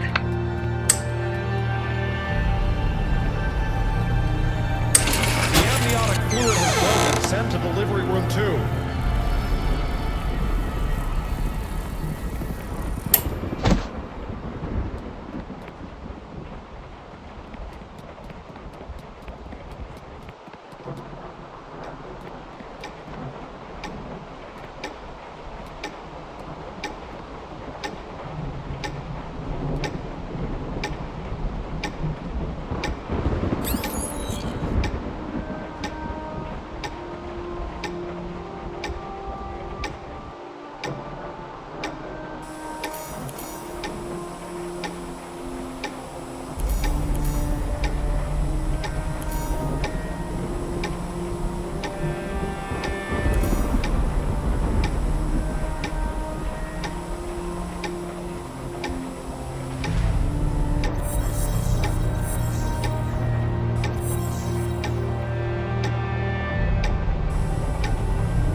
Colonel Vistosha, profuse bleeding. Send to operating room now.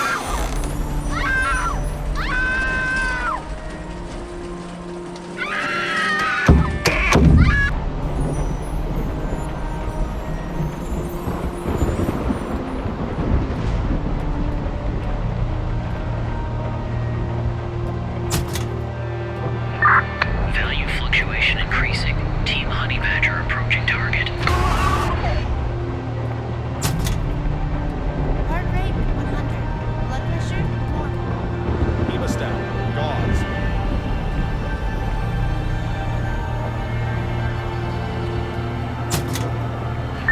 Target confirmed. Containment operations ready.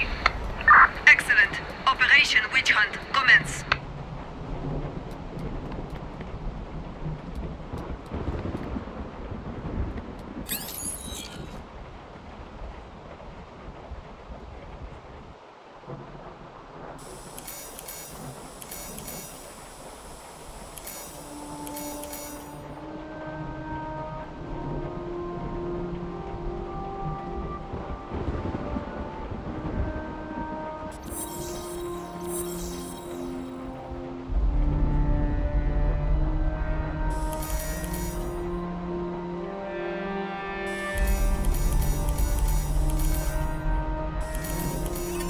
Congratulations, a lovely princess with beautiful blue eyes. Thought of a good name for her? She is my little angel. I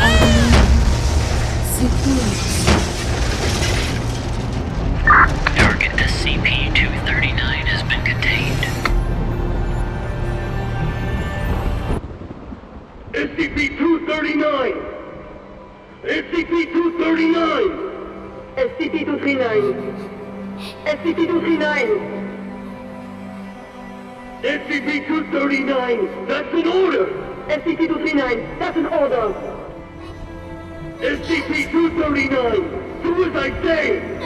SCP-239! Do as I say! Come on! Do it! Come on! Do it! SCP-239! SCP-239! SCP-239! Don't blame yourself. None of this is your fault. Maybe you weren't meant for this world. Those eyes. Imagine. Imagine. Beautiful. Images.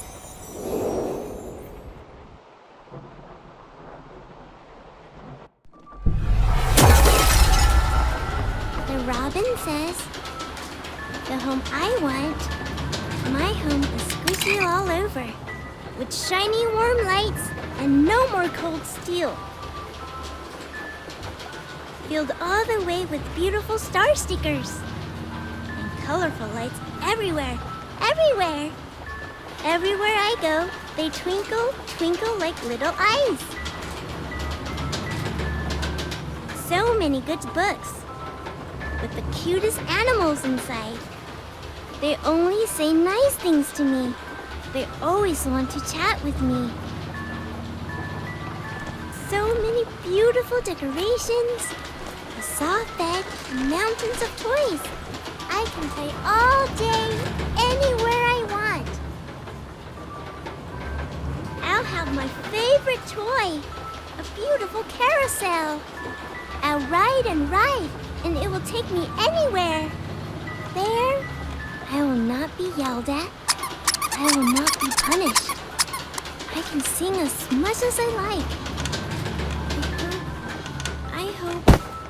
I hope so much to live here forever. My home, Seguros' home.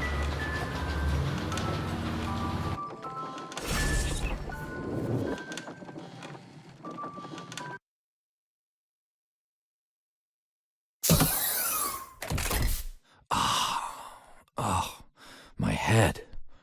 Take a deep breath. Just some minor side effects from the force disconnection. She's not coming back. What? In the end, she chose to shut off her subconscious. She'll sleep forever, like a plant. Maybe that's for the best. Anyways, our primary concern is the incident report. It'll require some brainstorming. Not my concern. I'll arrange for someone to take you back. See you on the next mission. Not in this lifetime.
instructions. Do exactly as I say. There is an access card on the desk. Take it and exit through the door on the other side. The passcode is 0426. Find room B426 and run the program on the computer.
am a toaster. I am a toaster. I am a toaster. I am a toaster.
am a toaster. I am a toaster. I am a toaster. I am a toaster.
I am a toaster. I am a toaster.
Carl, next comes the final choice.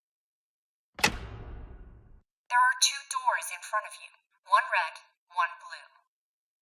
If you want to give up and leave, go through the red door. The past few months will have been like a dream. You will remember nothing after waking, and this road will end here. You go through the blue door, you stay in Wonderland, and I show you how deep the rabbit hole goes. Leave, or stay.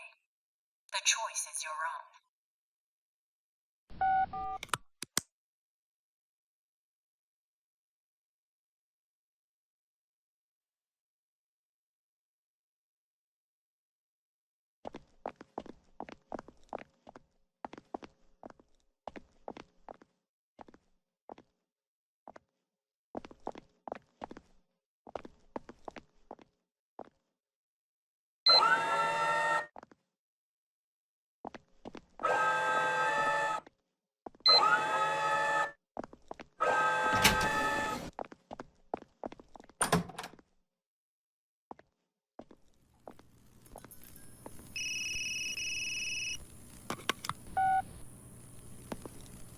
job, Carl. I'm glad you made it through. Have you ever felt like there were memories in your head of things you never experienced? Whispers of people you never met? These were not hallucinations. They're your actual memories. Carl, you are not a rookie at all. You are a member of Mega 5. You always have been. My name is Marion Wheeler, Captain of Mega 5. Welcome back, Gardener Carl. Now, we need to talk about 55.